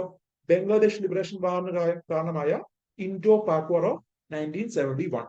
ആൻഡ് ഈ വാറിലും വി ക്യാൻ സി ഇന്ത്യയുടെ ഡിഫൻസ് മേഖലയിലേക്ക് സ്പെൻഡിങ് പോകുന്നുണ്ട്. ആൻഡ് ആ വാർ കുറച്ചാണ് നീണ്ടുന്നുള്ളൂ. മറ്റു വാറിനെ അപേക്ഷിച്ച് വിത്തിൻ എ സ്പാൻ ഓഫ് കുറച്ച് ദിവസം കൊണ്ട്, കുറച്ച് നാളുകൾ കൊണ്ട് കുറച്ച് വീക്സ് കൊണ്ട് തന്നെ നമുക്ക് എന്താ ഈ പറഞ്ഞ യുദ്ധം ജയിക്കാൻ കഴിയുന്നുണ്ട്. എന്നിരുന്നാലും യു ക്യാൻ സി ഒരു വാർ വരുമ്പോൾ തന്നെ എക്സ്പെൻസ് ഉണ്ടാകുമല്ലോ. സോ വാർ എക്സ്പെൻസ് അത് മാത്രമല്ല, when this issue was happening, നമുക്കറിയാം വെൻ ഇന്ത്യ ഗോട്ട് ഇൻഡിപെൻഡൻസ്, ഇന്ത്യയെ രണ്ടിൽ അറക്കുന്നുണ്ട്, രണ്ടിൽ മുറിക്കുന്നുണ്ട്. ഈസ്റ്റ് പാകിസ്ഥാൻ എന്നും വെസ്റ്റ് പാകിസ്ഥാൻ എന്നും അറിയാമല്ലോ. ഇപ്പൊ കാണുന്ന Pakistan, that was west Pakistan. നമ്മൾ ഇപ്പൊ കാണുന്ന പാകിസ്ഥാൻ പ്രദേശം എന്തായിരുന്നു? വെസ്റ്റ് പാകിസ്ഥാൻ അറിയപ്പെട്ടിരുന്നത്. ഇന്ത്യയുടെ ബംഗാളിന്റെ വെസ്റ്റ് ബംഗാളിന്റെ അടുത്തുള്ള സ്ഥലമായിരുന്നു ഈസ്റ്റ് പാകിസ്ഥാൻ. ഈ ഈസ്റ്റ് പാകിസ്ഥാൻ ആണ് എന്ത് പിൽക്കാലത്ത് ബംഗ്ലാദേശിൽ മാറുന്നത്. നമുക്കറിയാവുന്ന കാര്യമാണ്. സോ 1971 എന്ത് east Pakistan got converted into Bangladesh. So ഈ പറഞ്ഞ ഈസ്റ്റ് പാകിസ്ഥാൻ അവിടെ ധാരാളം പ്രൊട്ടസ്റ്റ് നടക്കുന്നുണ്ട്. പ്രധാനമായിട്ടും ഈസ്റ്റ് പാകിസ്ഥാനിൽ there was a group called മുക്തി ബാഹിനി എന്നൊരു ഗ്രൂപ്പ് ഉണ്ടായിരുന്നു. And this group was actually protesting against the policies of west Pakistan. നമ്മുടെ രണ്ടും എന്താണ്? പാകിസ്ഥാനാണ്. പക്ഷെ കുഴപ്പമെന്ന് വെച്ചാൽ രണ്ട് പാകിസ്ഥാൻ തന്നെയാണ്. പക്ഷെ when there was budgetary spending, when there was fund allocation, when there was development, പലപ്പോഴും ഈസ്റ്റ് പാകിസ്ഥാൻ തഴയപ്പെടുന്നു. നമ്മൾ ഇപ്പോഴത്തെ ബംഗ്ലാദേശ് എന്ത് ചെയ്യുന്നു? തഴയപ്പെടുന്നു. പ്രധാനമായിട്ടും ഫണ്ട് പോകുന്നതും പ്രധാനമായിട്ടും ഡെവലപ്മെന്റ് വരുന്നതും അങ്ങോട്ടാണ്, വെസ്റ്റ് പാകിസ്ഥാനിലാണ്.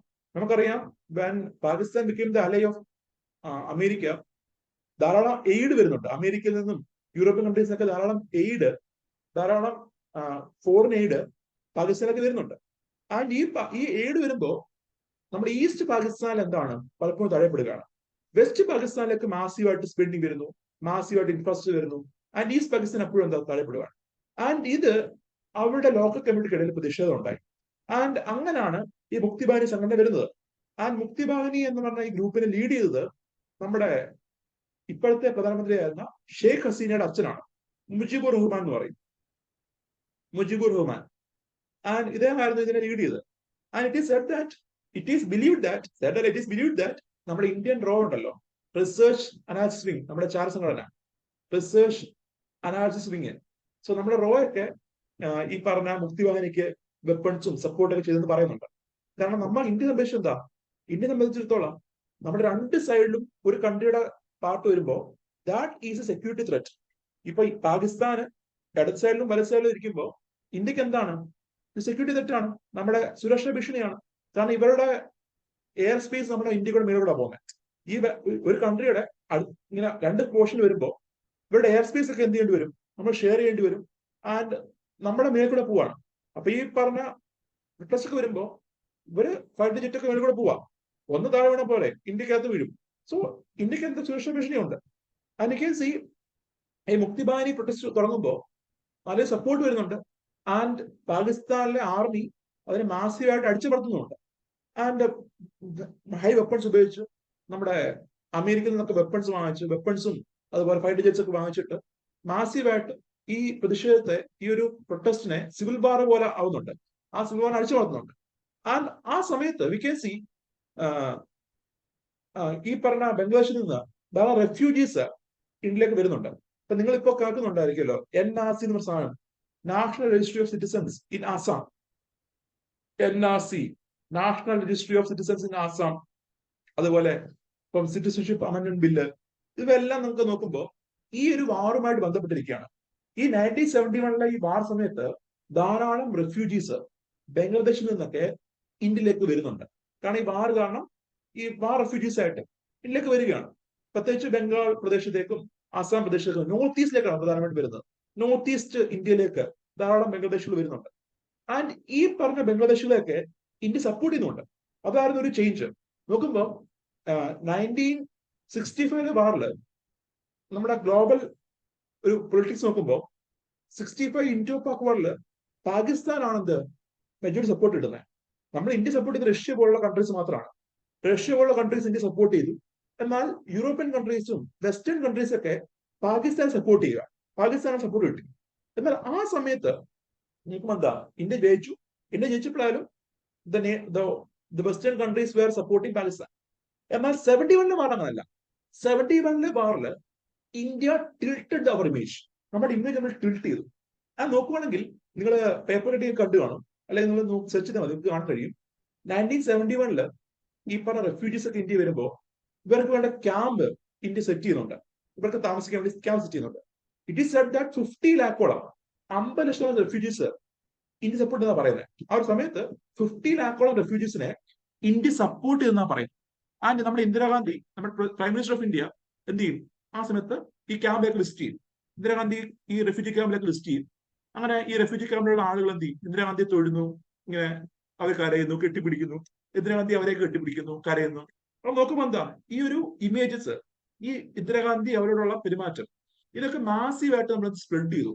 ഇന്ത്യ മാത്രമല്ല, പ്രത്യേകിച്ച് ഗ്ലോബൽ മീഡിയയിൽ BBC പോലുള്ള വിദേശ മാധ്യമങ്ങളെല്ലാം ഈ ഇമേജ് ഒക്കെ നമ്മൾ എന്ത് ചെയ്യുന്നുണ്ട്, സ്പ്രെഡ് ചെയ്യുന്നുണ്ട്. കാരണം അത് നമ്മുടെ സ്റ്റാൻസ് അടിക്കാൻ വേണ്ടി മാത്രമല്ല, നമ്മുടെ ഇമേജ് മാറ്റാൻ വേണ്ടി കൂടാണ്. ആൻഡ് ഈ 71 വാർ വരുമ്പോ എന്താ, അപ്രതീക്ഷിതമായിട്ട് ഇന്ത്യക്ക് സപ്പോർട്ട് കിട്ടുന്നുണ്ട്. പല രാജ്യങ്ങളും എന്ത് ചെയ്യുന്നുണ്ട്, ഇന്ത്യ സപ്പോർട്ട് ചെയ്യുന്നു. അതിന് കാണുന്ന വെച്ചാൽ ഇന്ദിരാഗാന്ധിയുടെ ആ സമയത്ത് ഒരു കരിഷ്മ മാത്രമല്ല, പുള്ളിക്കാരി ആ ഇമേജ് മാറ്റി എന്നുള്ളതാണ്. 65 വാറില് പാകിസ്ഥാൻ സപ്പോർട്ട് കിട്ടിയപ്പോ 71 വാറിന് എന്താ, ഇന്ത്യക്ക് സപ്പോർട്ട് വരുന്നുണ്ട്. ആൻഡ് ആൾസോ ഇന്ത്യയുടെ ഇമേജ് നമ്മൾ ഒന്ന് മാറ്റി. കാരണം ഇന്ത്യ എന്താ, ഇന്ത്യയുടെ ആൾക്കാരല്ല ഇത്, ഈ പറഞ്ഞ ബംഗ്ലാദേശിലെ ആൾക്കാർ അല്ലെങ്കിൽ ഈസ്റ്റ് പാകിസ്ഥാനിലെ ആളുകളെ സ്വന്തം ആൾക്കാരെ പോലെ കണ്ട് അവർക്ക് വേണ്ട ഫുഡ്, ഷെൽട്ടർ, അതുപോലെ ഈ അവർക്ക് വേണ്ട ക്ലോത്ത്സ് ഒക്കെ ഇന്ത്യ പ്രൊവൈഡ് ചെയ്യുന്നു. സോ ഒരു ബർഡനാണ് ഇന്ത്യ, ഇന്ത്യക്ക് ബർഡനാണ്.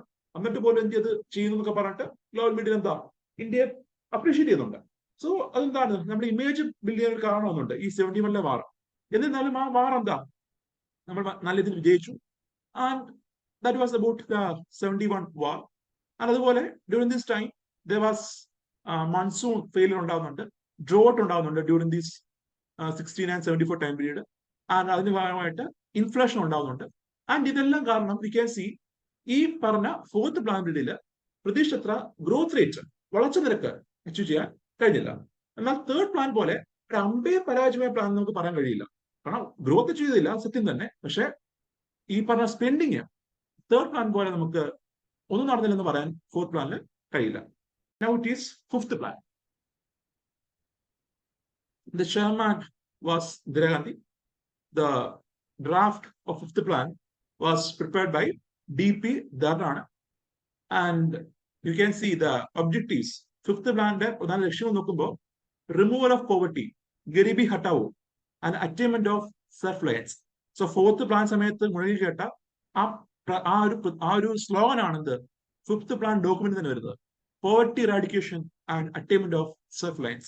And there was special focus on agriculture production, defense and employment. നമ്മുടെ കാർഷിക മേഖലയിലും ഡിഫൻസ് മേഖലയിലും ഒരു സെൽഫ് റിലയൻസ് അച്ചീവ് ചെയ്യാനുള്ള ഒരു ഫോക്കസ് വരുന്നുണ്ട്. അതേപോലെ തന്നെ ഗാഗിൽ ഫോമുലയായിരുന്നു ഫിഫ്ത്ത് പ്ലാൻ സമയത്തും ഈ പറഞ്ഞ ഫണ്ട് ലൊക്കേറ്റ് ചെയ്യാൻ വേണ്ടി ഉപയോഗിച്ചത്. And during this fifth plan various events നോക്കുമ്പോൾ electricity supply act was amended. So ഈ അമെൻമെന്റ് വഴി കേന്ദ്ര ഗവൺമെന്റിനും പവർ ജനറേഷനും ട്രാൻസ്മിഷനും എന്താണ് എൻട്രി ചെയ്യാന്ന് പ്രൊവിഷൻ ഉണ്ടാക്കി. So 75 electricity supply act was amended, so which enabled the central government the power to enter into power generation and transmission. അതുപോലെ ICDS സ്കീം 75 ഒക്ടോബറിൽ ലോഞ്ച് ചെയ്യുന്നുണ്ട്. ഇതിന്റെ ഭാഗം വരുന്നതാണ് നമ്മുടെ അംഗൻവാടി സിസ്റ്റം അല്ലേ, അംഗൻവാടി സിസ്റ്റം, അത് ICDSന്റെ ഭാഗമായി വരുന്ന ഇനിഷ്യേറ്റീവ് ആണ്. അതുപോലെ 20-point programme was launched. So 20-point programme എന്ന് പറഞ്ഞാൽ സർക്കാർ അടുത്ത 5 വർഷം ഫോക്കസ് ചെയ്യുന്ന 20 പ്രയോറിറ്റി ഏരിയാസ് ഗവൺമെന്റ് ഫിക്സ് ചെയ്തു. So you can see the areas like poverty, employment, education, health, housing, agriculture, land reforms, then irrigation, drinking water. എന്നിങ്ങനെ 20 മേഖലകൾ, 20 areas government focus ചെയ്തു. അതാണ് എന്ത് ഈ 20-point പ്രോഗ്രാം എന്ന് പറഞ്ഞത്. സോ 20-point പ്രോഗ്രാം എന്ന് പറഞ്ഞാൽ മിനിമം ഇത്ര ഏരിയാസ് അവിടെ ഇംപ്രൂവ്മെന്റ് ഗവൺമെന്റ് കൊണ്ടുവരും. അവിടെ വേണ്ട ഫണ്ടുകൾ അലോക്കേറ്റ് ചെയ്യും, അവിടെ വേണ്ട ഇംപ്രൂവ്മെന്റ് ഗവൺമെന്റ് ചെയ്യും. And the main aim of this 20-point program is to eradicate the poverty in the country. നമ്മുടെ poverty eradication നടപ്പിലാക്കുക, അതേപോലെ തന്നെ ആളുകളുടെ ലിവിംഗ് സ്റ്റാൻഡേർഡ്സ് ഇംപ്രൂവ് ചെയ്യുകയാണ് ഇതിൽ എയിം ചെയ്യുന്നത്. And during this fifth plan, you can see on the 1975 നമ്മുടെ infamous national emergency was declared. So, ആ സമയത്തെ പ്രസിഡന്റ് ഫക്രുദ്ദീൻ അലി അഹമ്മദ് ആണ്. Now we can see the other events during this fifth plan.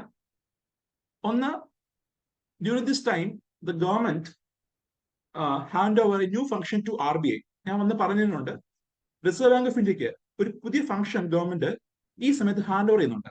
Mainly to control inflation. ഇന്ത്യയിലെ പണപ്പെരുപ്പം control ചെയ്യാൻ വേണ്ടിയിട്ട് 1975 സമയത്ത് government RBIക്ക് ഒരു അഡീഷണൽ പവർ ഗവൺമെന്റ് ഗ്രാന്റ് ചെയ്യുകയാണ് in order to control inflation. And during this fifth plan, നോക്കുവാണെങ്കിൽ the first non-Congress government came at the center. നമ്മുടെ ഇന്ത്യയിലെ ആദ്യ നോൺ കോൺഗ്രസ് ഗവൺമെന്റ് അധികാരത്തിൽ വരുന്നത് ഫിഫ്ത്ത് പ്ലാൻ പീരീഡിലാണ്. 1977 ഇലക്ഷനിലാണ് ഇന്ത്യയിലെ ആദ്യ നോൺ കോൺഗ്രസ് ഗവൺമെന്റ് അധികാരത്തിൽ വരുന്നത്. It was leaded by Morarji Desai ആണ്. ആൻഡ് ഈ സമയത്ത് നോക്കുവാണെങ്കിൽ when this Janata Party or the Murari Desai-led government came at the center, which ചെയ്ത കാര്യം എന്ന് വെച്ച് കഴിഞ്ഞാൽ നേരത്തെ ഉണ്ടായിരുന്ന നടപ്പിലാക്കിക്കൊണ്ടിരുന്ന ഫിഫ്ത്ത് പ്ലാൻ എന്ത് ചെയ്തു? ടെർമിനേറ്റ് ചെയ്തു. സോ നമ്മൾ കാണുവാണെങ്കിൽ 1974 to 79 ആയിരുന്നു ഫിഫ്ത്ത് പ്ലാനിന്റെ അനൗൺസ്മെന്റ് ടൈം പീരീഡ് പറഞ്ഞത്. എന്നാൽ 1978 ആയപ്പോൾ എന്ത് ചെയ്തു? ഫിഫ്ത്ത് പ്ലാനിങ് ടെർമിനേറ്റ് ചെയ്തു. ആൻഡ് അതിനുശേഷം the Murari Desai-led government, they announced a new plan. അതാണ് റോളിംഗ് പ്ലാൻ. അതിലേക്ക് വരാം. അതിന് മുന്നേ നോക്കുവാണെങ്കിൽ during this fifth plan, the inflation was controlled, the agriculture production grew by 4.2, and growth target നോക്കുമ്പോൾ 5.2% growth was achieved during this fifth plan. And now it is rolling plan. So 1978 ഈ ഒരു plan Janata party launch ചെയ്യുന്നത്. And you can see rolling പ്ലാന്റെ പ്രത്യേകത, ഇത് ഒരു ഒരു fixed model അല്ല, ഒരു ഫിക്സഡ് പ്ലാൻ അല്ല. നമ്മുടെ 5 പ്ലാൻ എന്ന് പറയുമ്പോൾ എന്താ? ഒരു ഫിക്സഡ് പ്ലാൻ ആണ്. അതായത് ഇപ്പം once the plan is announced, plan ഒരിക്കൽ അനൗൺസ് ചെയ്ത് കഴിഞ്ഞാൽ അത് ടാർഗറ്റ് എന്ത് ചെയ്യുന്നില്ല? റിവൈസ് ചെയ്യുന്നില്ല. സോ ഒരിക്കൽ പ്ലാൻ അനൗൺസ് ചെയ്യുമ്പോൾ എന്താണോ ടാർഗറ്റ്, അത് തന്നെ ആയിരിക്കും എന്ത് അച്ചീവ് ചെയ്യാൻ ഗവൺമെന്റ് ടാർഗറ്റ് ചെയ്യുന്നത്. സോ ഇപ്പൊ നോക്കുമ്പോൾ പറയാണ് ഫിഫ്ത്ത് പ്ലാൻ സമയത്ത് ഗവൺമെന്റ് പറയുന്നു to increase the agriculture production by 10% എന്ന ടാർഗറ്റ് വെക്കുകയാണ്. സോ ഇതെന്താണ്? ആ എൻറ്റയർ 5 year പീരീഡിലും ഈ ടാർഗറ്റിന് വേണ്ടിയാണ് എന്ത് ഗവൺമെന്റ് എയിം ചെയ്യുന്നത്. ഇതാണ് ഒരു ഫിക്സഡ് പ്ലാൻ എന്ന് പറഞ്ഞാൽ, ഒരു ഫിക്സഡ് മോഡലായിരുന്നു നമ്മുടെ പഴയ 5 year പ്ലാൻ. എന്നാൽ റോളിംഗ് പ്ലാൻ എന്ന് പറയുമ്പോൾ ആസ് ദ നെയിം പോലെ തന്നെ, as the name suggest, U can C ഈ പ്ലാന്റെ പ്രത്യേകത ഇറ്റ് ഈസ് എ കണ്ടിന്യൂയിങ് മോഡലാണ്. അതായത് ഓരോ വർഷവും ഗവൺമെന്റ് വേണമെങ്കിൽ എന്ത് ചെയ്യാം? റിവൈസ് ചെയ്യാം. ഒരു പ്ലാൻ അവതരിപ്പിച്ചു കഴിഞ്ഞ് ഇപ്പൊ റോളിംഗ് പ്ലാൻ 78 വന്ന ശേഷം ഓരോ വർഷവും ഗവൺമെന്റ് ബഡ്ജറ്റ് അവതരിപ്പിക്കുമ്പോൾ government is announcing the budget, government എന്ത് ചെയ്യാം? ആ പ്ലാനിലെ റിവിഷൻ കൊണ്ടുവരാം. ആ പ്ലാനിലെ ടാർഗറ്റുകൾ, ആ പ്ലാനിലെ ലക്ഷ്യങ്ങളൊക്കെ എന്ത് ചെയ്യാം? ഗവൺമെന്റിന് റിവൈസ് ചെയ്യാം. ഇതുകൊണ്ടാണ് ഇതിനെ കണ്ടിന്യൂയിങ് മോഡൽ എന്ന് വിളിക്കുന്നത്. ആൻഡ് ഈ റോളിംഗ് പ്ലാനിന്റെ ആശയം ആദ്യമായിട്ട് പ്രപ്പോസ് ചെയ്തത് ഗുണ്ണാർ മിഡലാണ്, Karl Gunnar Myrdal. So he was the economist. ഇദ്ദേഹം നോബൽ ലോറേറ്റ് ആണ്. പിൽക്കാലത്ത് നോബൽ പ്രൈസ് കിട്ടുന്ന വ്യക്തിയാണ്, Nobel laureate in economics. So ഇദ്ദേഹം പ്രപ്പോസ് ചെയ്യുന്നതാണ് ഈ റോളിംഗ് പ്ലാൻ. അദ്ദേഹം പറഞ്ഞത് this rolling plan will be beneficial for developing and undeveloped countries. Developing കൺട്രീസിനും അതുപോലെ പൂർ കൺട്രീസിനും അവരുടെ വികസനത്തിന് വേണ്ടിയിട്ട് ഉതകുന്നതാണ് റോളിംഗ് പ്ലാൻ എന്നാണ് അദ്ദേഹം പ്രപ്പോസ് ചെയ്യുന്നത്. ഇത് കൂടാതെ കുറെ ഫീച്ചേഴ്സ് ഉണ്ട്, അറിയുന്നത് മാത്രം മതി. ഇത് കൂടാതെ തന്നെ കുറെ ഫീച്ചർ ഉണ്ട്. പക്ഷേ എക്സാം ഒരു feel we need to know only this feature. ഒരു കണ്ടിന്യൂ മോഡലായിരുന്നു, ഇടയ്ക്കിടയ്ക്ക് എന്ത് ചെയ്യാം? റിവൈസ് ചെയ്യാൻ പറ്റും എന്നുള്ള കാര്യം അറിഞ്ഞിരിക്കുക. അതേപോലെ തന്നെ in this rolling plan the government can propose long term target also. Short term target അല്ലാതെ, 5 വർഷത്തെ ടാർഗറ്റ് അല്ലാതെ ലോങ് ടേം ടാർഗറ്റ് എന്ത് ചെയ്യാം? ഗവൺമെന്റിനെ പ്രപ്പോസ് ചെയ്യാൻ പറ്റും. സോ റോളിംഗ് പ്ലാന്റെ പ്രത്യേകത എന്താണ്? ഒന്ന് കണ്ടിന്യൂയിങ് മോഡലാണ്, ഒരു കണ്ടിന്യൂയിങ് പ്ലാൻ ആണ്. Each year the target can be revised. അതുപോലെ തന്നെ ഷോർട്ട് ടേം ടാർഗറ്റ് ഉണ്ട്, ഓരോ വർഷം ടാർഗറ്റ് വെക്കാം. അതുപോലെ ലോങ് ടേം ടാർഗറ്റ്, അതായത് 15 year ഒക്കെ ഉള്ള ടാർഗറ്റ് എന്ത് ചെയ്യാം? വേണമെങ്കിൽ വെക്കാൻ പ്രൊവിഷൻ ഉണ്ട് in this rolling plan. And various events നോക്കുവാണെങ്കിൽ during this rolling plan the government of India, അല്ലെങ്കിൽ റോളിംഗ് പ്ലാൻ സമയത്തല്ല അദ്ദേഹം പറഞ്ഞ, അതിന് മുന്നെയാണ്, ഡ്യൂറിംഗ് ദിസ് ടൈം പീരീഡ് നമ്മുടെ ഗവൺമെന്റ് ഓഫ് ഇന്ത്യ ഒരു പുതിയ സോഫ്റ്റ് ഡ്രിങ്ക് ഇൻട്രൊഡ്യൂസ് ചെയ്യുന്നുണ്ട്.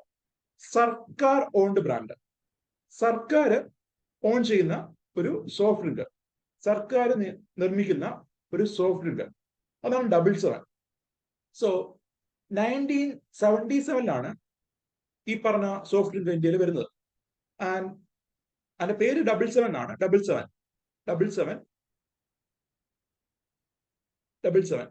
And you can see it is an Indian soft drink brand, and it was introduced to compensate the quitting of Coca-Cola from Indian market. So 1977, post the inception of Janata Party, Janata government adhikarathu shesham, they introduced several policies which was not supported by foreign MNCs. So നമ്മുടെ ഇന്ത്യയിൽ 1977 Janata party വന്ന ശേഷം ഇവർ ചില foreign നയങ്ങൾ കൊണ്ടുവന്നു. പ്രത്യേകിച്ച് foreign exchange regulation കൊണ്ടുവന്നു.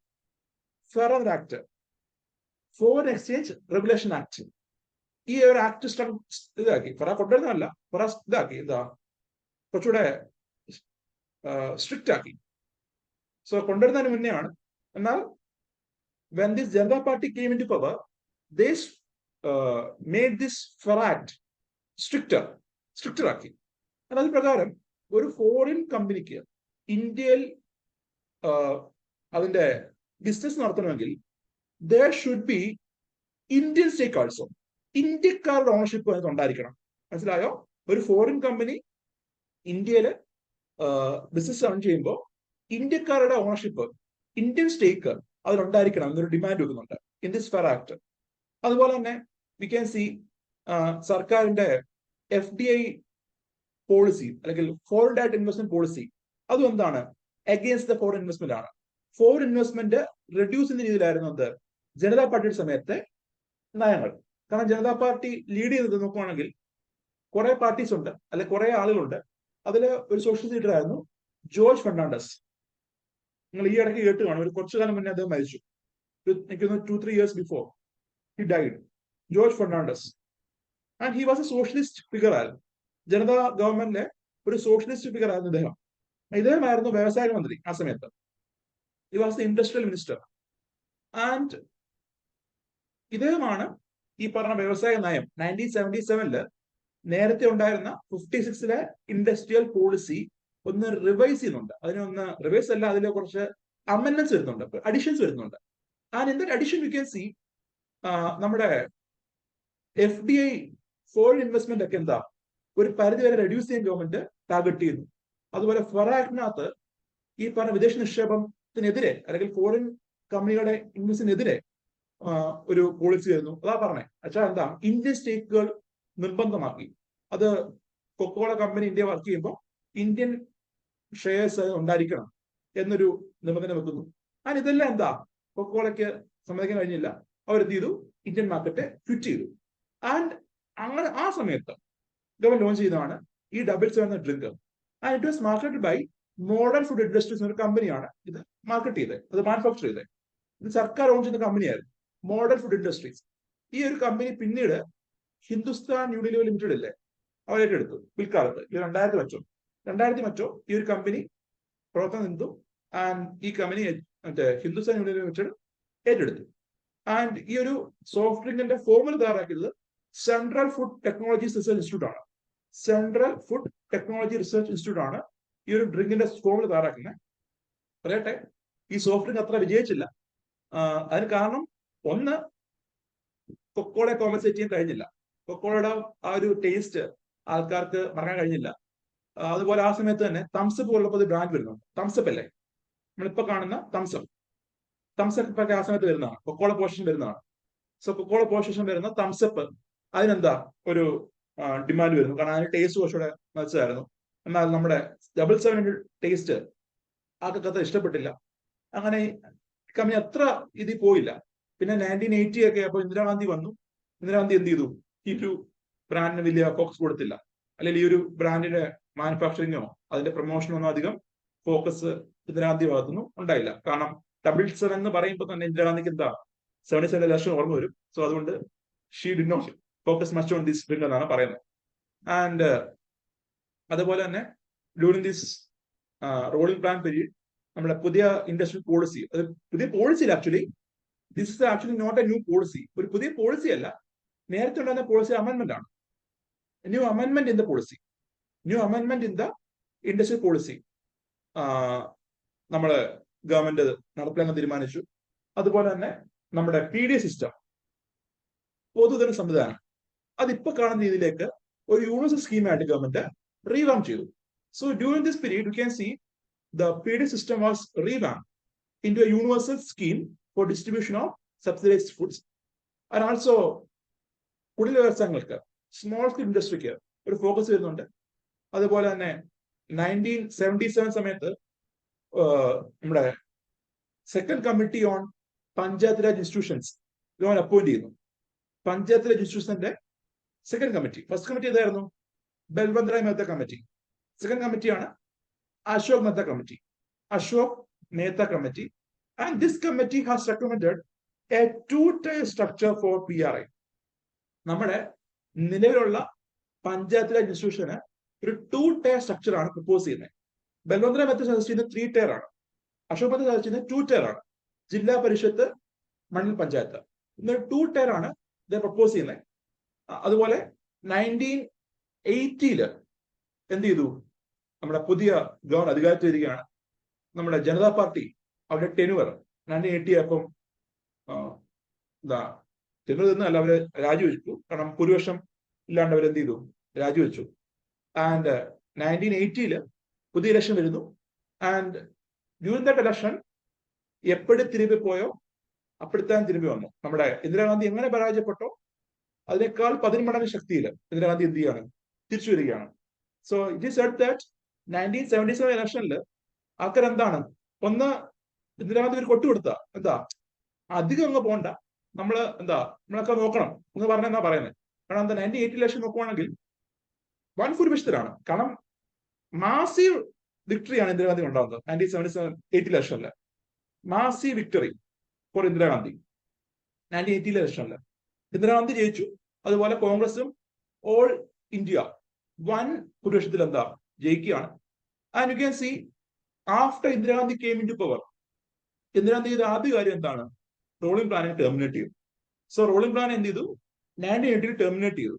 ആൻഡ് അതുപോലെ തന്നെ 1978, 79, 1979, 80 ഇതായിരുന്നു rolling plan time period. And ഇതില് 1978, 79 ഇന്ദിരാഗാന്ധി 5th പ്ലാനിലേക്ക് എന്ത് ചെയ്തു? മേർജ് ചെയ്തു. ആ ഒരു ടൈം പീരീഡിലെ ഫണ്ട് ലൊക്കേഷൻ ഒക്കെ 5th പ്ലാനിലേക്ക് എന്ത് ചെയ്തു? മേർജ് ചെയ്തു. അങ്ങനെ ഒഫീഷ്യലി സർക്കാർ ഡോക്യുമെന്റില് അങ്ങനെ officially 5th plan time period 1974 to 79 ആയി.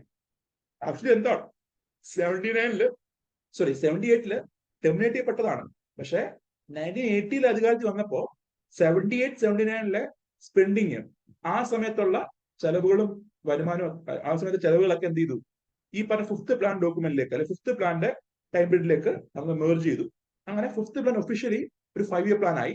അങ്ങനെ റോളിംഗ് പ്ലാനിന്റെ റെമനന്റ് എന്ന് പറഞ്ഞാൽ, റോളിംഗ് പ്ലാനിന്റെ അവശേഷിപ്പ് എന്ന് പറഞ്ഞാൽ ആകെ ഒരൊറ്റ വർഷമേ ഉള്ളൂ. 1979, 80 മാത്രമേ വരുന്നുള്ളൂ. And Indira Gandhi called this as an annual plan. ഇതിനെ ഒരു ആനുവൽ പ്ലാൻ എന്ന രീതിയിൽ എന്ത് ചെയ്തു? ഇന്ദിരാഗാന്ധി വിളിച്ചു.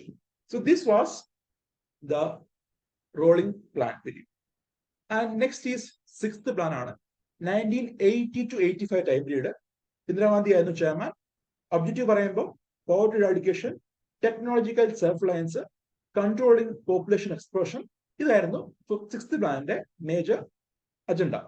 ആൻഡ് ഈ ഒരു സമയത്ത് we can see towards the beginning of this plan നമ്മുടെ 6 ബാങ്ക്സ് വെയർ നാഷണലൈസ്ഡ് April 15, 1980. അതുപോലെ during the 6th plan lot of schemes were launched by Indira Gandhi. ധാരാളം സ്കീംസ് ഈ സമയത്ത് ലോഞ്ച് ചെയ്യപ്പെടുന്നുണ്ട്. അതിലൊരു സ്കീമാണ് ട്രിസം, training for rural youth for self employment. So നമ്മുടെ ഗ്രാമീണ മേഖലയിലുള്ള യൂത്തിന് സ്വയം തൊഴിൽ കണ്ടെത്താൻ വേണ്ടിയുള്ള ട്രെയിനിങ് കൊടുക്കുക. അതായിരുന്നു ഈ സ്കീമിന്റെ പ്രത്യേകത. ഈ സ്കീം നേരത്തെ വരുന്നതാണ്, നമ്മുടെ ജനതാ പാർട്ടി സമയത്ത് വരുന്നതാണ് കേട്ടോ. ജനതാ പാർട്ടിയുടെ സമയത്താണ് ഈ സ്കീം ലോഞ്ച് ചെയ്യുന്നത്, അനൗൺസ് ചെയ്യുന്നത്. എന്നാൽ ഈ സ്കീം നേഷൻ വൈഡ് ആയിട്ട് ഇന്ത്യ ഒട്ടുക്ക് ഇംപ്ലിമെന്റേഷൻ സ്റ്റാർട്ട് ചെയ്തത് 1980 ആണ്. So it was launched in 1979. എന്താണ് അതിന് നടത്തിപ്പ് വരുന്നില്ല. 1980 എന്ത് ഇതിന്റെ ഒരു നേഷൻ വൈഡ് ഇംപ്ലിമെന്റേഷൻ ഇന്ദിരാഗാന്ധി നടത്തുന്നത്. അതുപോലെ തന്നെ ഡ്യൂറിംഗ് ദി 6th പ്ലാൻ നമ്മുടെ NDC national development council changed the formula for allocating funds to state. നമ്മുടെ സംസ്ഥാനങ്ങൾക്ക് കേന്ദ്രം കൊടുക്കുന്ന ഫണ്ടിന് വേണ്ടിയുള്ള ഫോർമുല അതെന്ത് ചെയ്തു, NDC അമെൻഡ് ചെയ്തു, NDC അത് റിവൈസ് ചെയ്തു. അതാണ് modified Gadgil formula. And modified Gadgil formula പ്രകാരമാണ് പിന്നെയുള്ള വർഷം 6th പ്ലാനിലും 7th പ്ലാനിലും അതുപോലെ 1991 വരെയുള്ള സമയത്ത് ഫണ്ട് അലോക്കേറ്റ് ചെയ്യുന്നത്. ആൻഡ് യു ക്യാൻ സി ഇത് ചേഞ്ച് വരുന്ന വെച്ച് കഴിഞ്ഞാൽ നമ്മൾ കണ്ടല്ലോ ഈ 4th പ്ലാനിലെ ഗാർഗിൽ ഫോർമുല വരുമ്പോൾ there was a criteria ongoing irrigation project കണ്ടായിരുന്നു നിങ്ങൾ. ongoing irrigation and power projects, the ongoing irrigation and power projects. ഈ സാധനം എന്ത് ചെയ്തു, റിവൈസ് ചെയ്ത് തീരുമാനിച്ചു. ഇതാണ് മാറ്റുന്നത്. So the modified Gadgil formula, this one ongoing irrigation and power projects, ഇതാണ് മാറ്റം വരുന്നത് 6th ഈ മോഡിഫൈഡ് ഗാർഗിൽ ഫോർമുലയിൽ. അങ്ങനെ 6th പ്ലാനിൽ ഫണ്ട് അലോക്കേറ്റ് ചെയ്തത് as per modified Gadgil formula ഉപയോഗിച്ചാണെന്ന് അറിഞ്ഞിരിക്കുക. അതുപോലെ തന്നെ ഈ സമയത്ത് വരുന്ന സ്കീംസ്, ഒന്ന് IRDP integrated rural development programme, mainly aim for the development of rural area. ഇത് 78 ലോഞ്ച് ചെയ്തതാണ്, അനൗൺസ് ചെയ്തതാണ്. എന്നാൽ നേഷൻ വൈഡ് ഇംപ്ലിമെന്റേഷൻ എന്നത് 1980 ആണ്. അതുപോലെ NREP national rural employment programme. So ഇത് 1980 ലോഞ്ച് ചെയ്തു, 81 മുതൽ ഓൾ ത്രൂഔട്ട് ഇന്ത്യയിൽ ഇംപ്ലിമെന്റ് ചെയ്തു. Then RLEGP rural landless employment guarantee programme, ഗ്രാമീണ മേഖലയിൽ ഭൂരഹിതരായ ആളുകൾക്ക് ജോലി ഉറപ്പുവരുത്തുന്ന സ്കീമായിരുന്നു RLEGP സ്കീം. അതുപോലെ development of woman and children in rural area. So നോക്കുവാണെങ്കിൽ പോസ്റ്റ് ദിസ് 1980 ഇലക്ഷൻ ഇന്ദിരാഗാന്ധി ജനകീയമായിട്ടുള്ള ധാരാളം സ്കീംസ്, ധാരാളം ഇനിഷ്യേറ്റീവ് ലോഞ്ച് ചെയ്യുകയാണ്. കാരണം ഇന്ദിരാഗാന്ധിക്ക് മനസ്സിലായി 1980 ഇലക്ഷനിൽ അവർ ആ സ്നേഹം കാണിച്ചു. 1977 വിട്ടുകൊടുത്തെങ്കിലും 1980 എങ്ങനെ പോയോ, നമ്മുടെ കബാലി പറയുന്ന പോലെ എപ്പടി പോയോ അപ്പടിത്താൻ തിരുമ്പി വന്നെന്ന് പറഞ്ഞ പോലെ തിരുമ്പി വന്നിട്ടേ ആ ഇതിലായിരുന്നു. ആൻഡ് യു ക്യാൻ സി അതിന്റെ ഭാഗമായിട്ട് ധാരാളം ഇനിഷ്യേറ്റീവ്സ് എന്താ ലോഞ്ച് ചെയ്യപ്പെടുന്നുണ്ട്. And also 6th plan was the plan which focused on infrastructure development. So there was a focus for infrastructure. ആസ്തി വികസനത്തിന്, അസറ്റ് ബിൽഡിങ്ങിന് അവർ ഫോക്കസ് ചെയ്യുന്നുണ്ട്. റോഡുകള്, പാലങ്ങള്, ഇതേ കൂടുതൽ ജീവിച്ചില്ല, അത് പോട്ടെ. So that was about infrastructure development. So ആസ്തി വികസനത്തിന് ഫോക്കസ് വരുന്നുണ്ട്. അതേപോലെ during this event, so during this time operation blue star, നിങ്ങൾക്ക് അറിയാമായിരിക്കും, സുവർണക്ഷേത്രത്തിലെ മിലിറ്ററിയുടെ ഒരു ഓപ്പറേഷൻ ബ്ലൂ സ്റ്റാർ വരുന്നു. അതിന്റെ ഭാഗമായിട്ട് ഇന്ദിരാഗാന്ധി അസസിനേറ്റ് ചെയ്യപ്പെടുന്നുണ്ട് 1984 ഇന്ദിരാഗാന്ധിയുടെ അസസിനേഷൻ. ആൻഡ് യു ക്യാൻ സി നമ്മുടെ 6th പ്ലാന്റെ ഗ്രോത്ത് നോക്കുമ്പോൾ 5.69% ഗ്രോത്ത് 6th പ്ലാൻ അച്ചീവ് ചെയ്യുന്നുണ്ട്. എന്നാൽ ടാർഗറ്റ് 5.2 ആയിരുന്നു. സോ ടാർഗറ്റിനേക്കാൾ ഉയർന്ന രീതിയിൽ അച്ചീവ് ചെയ്യുന്നുണ്ട്.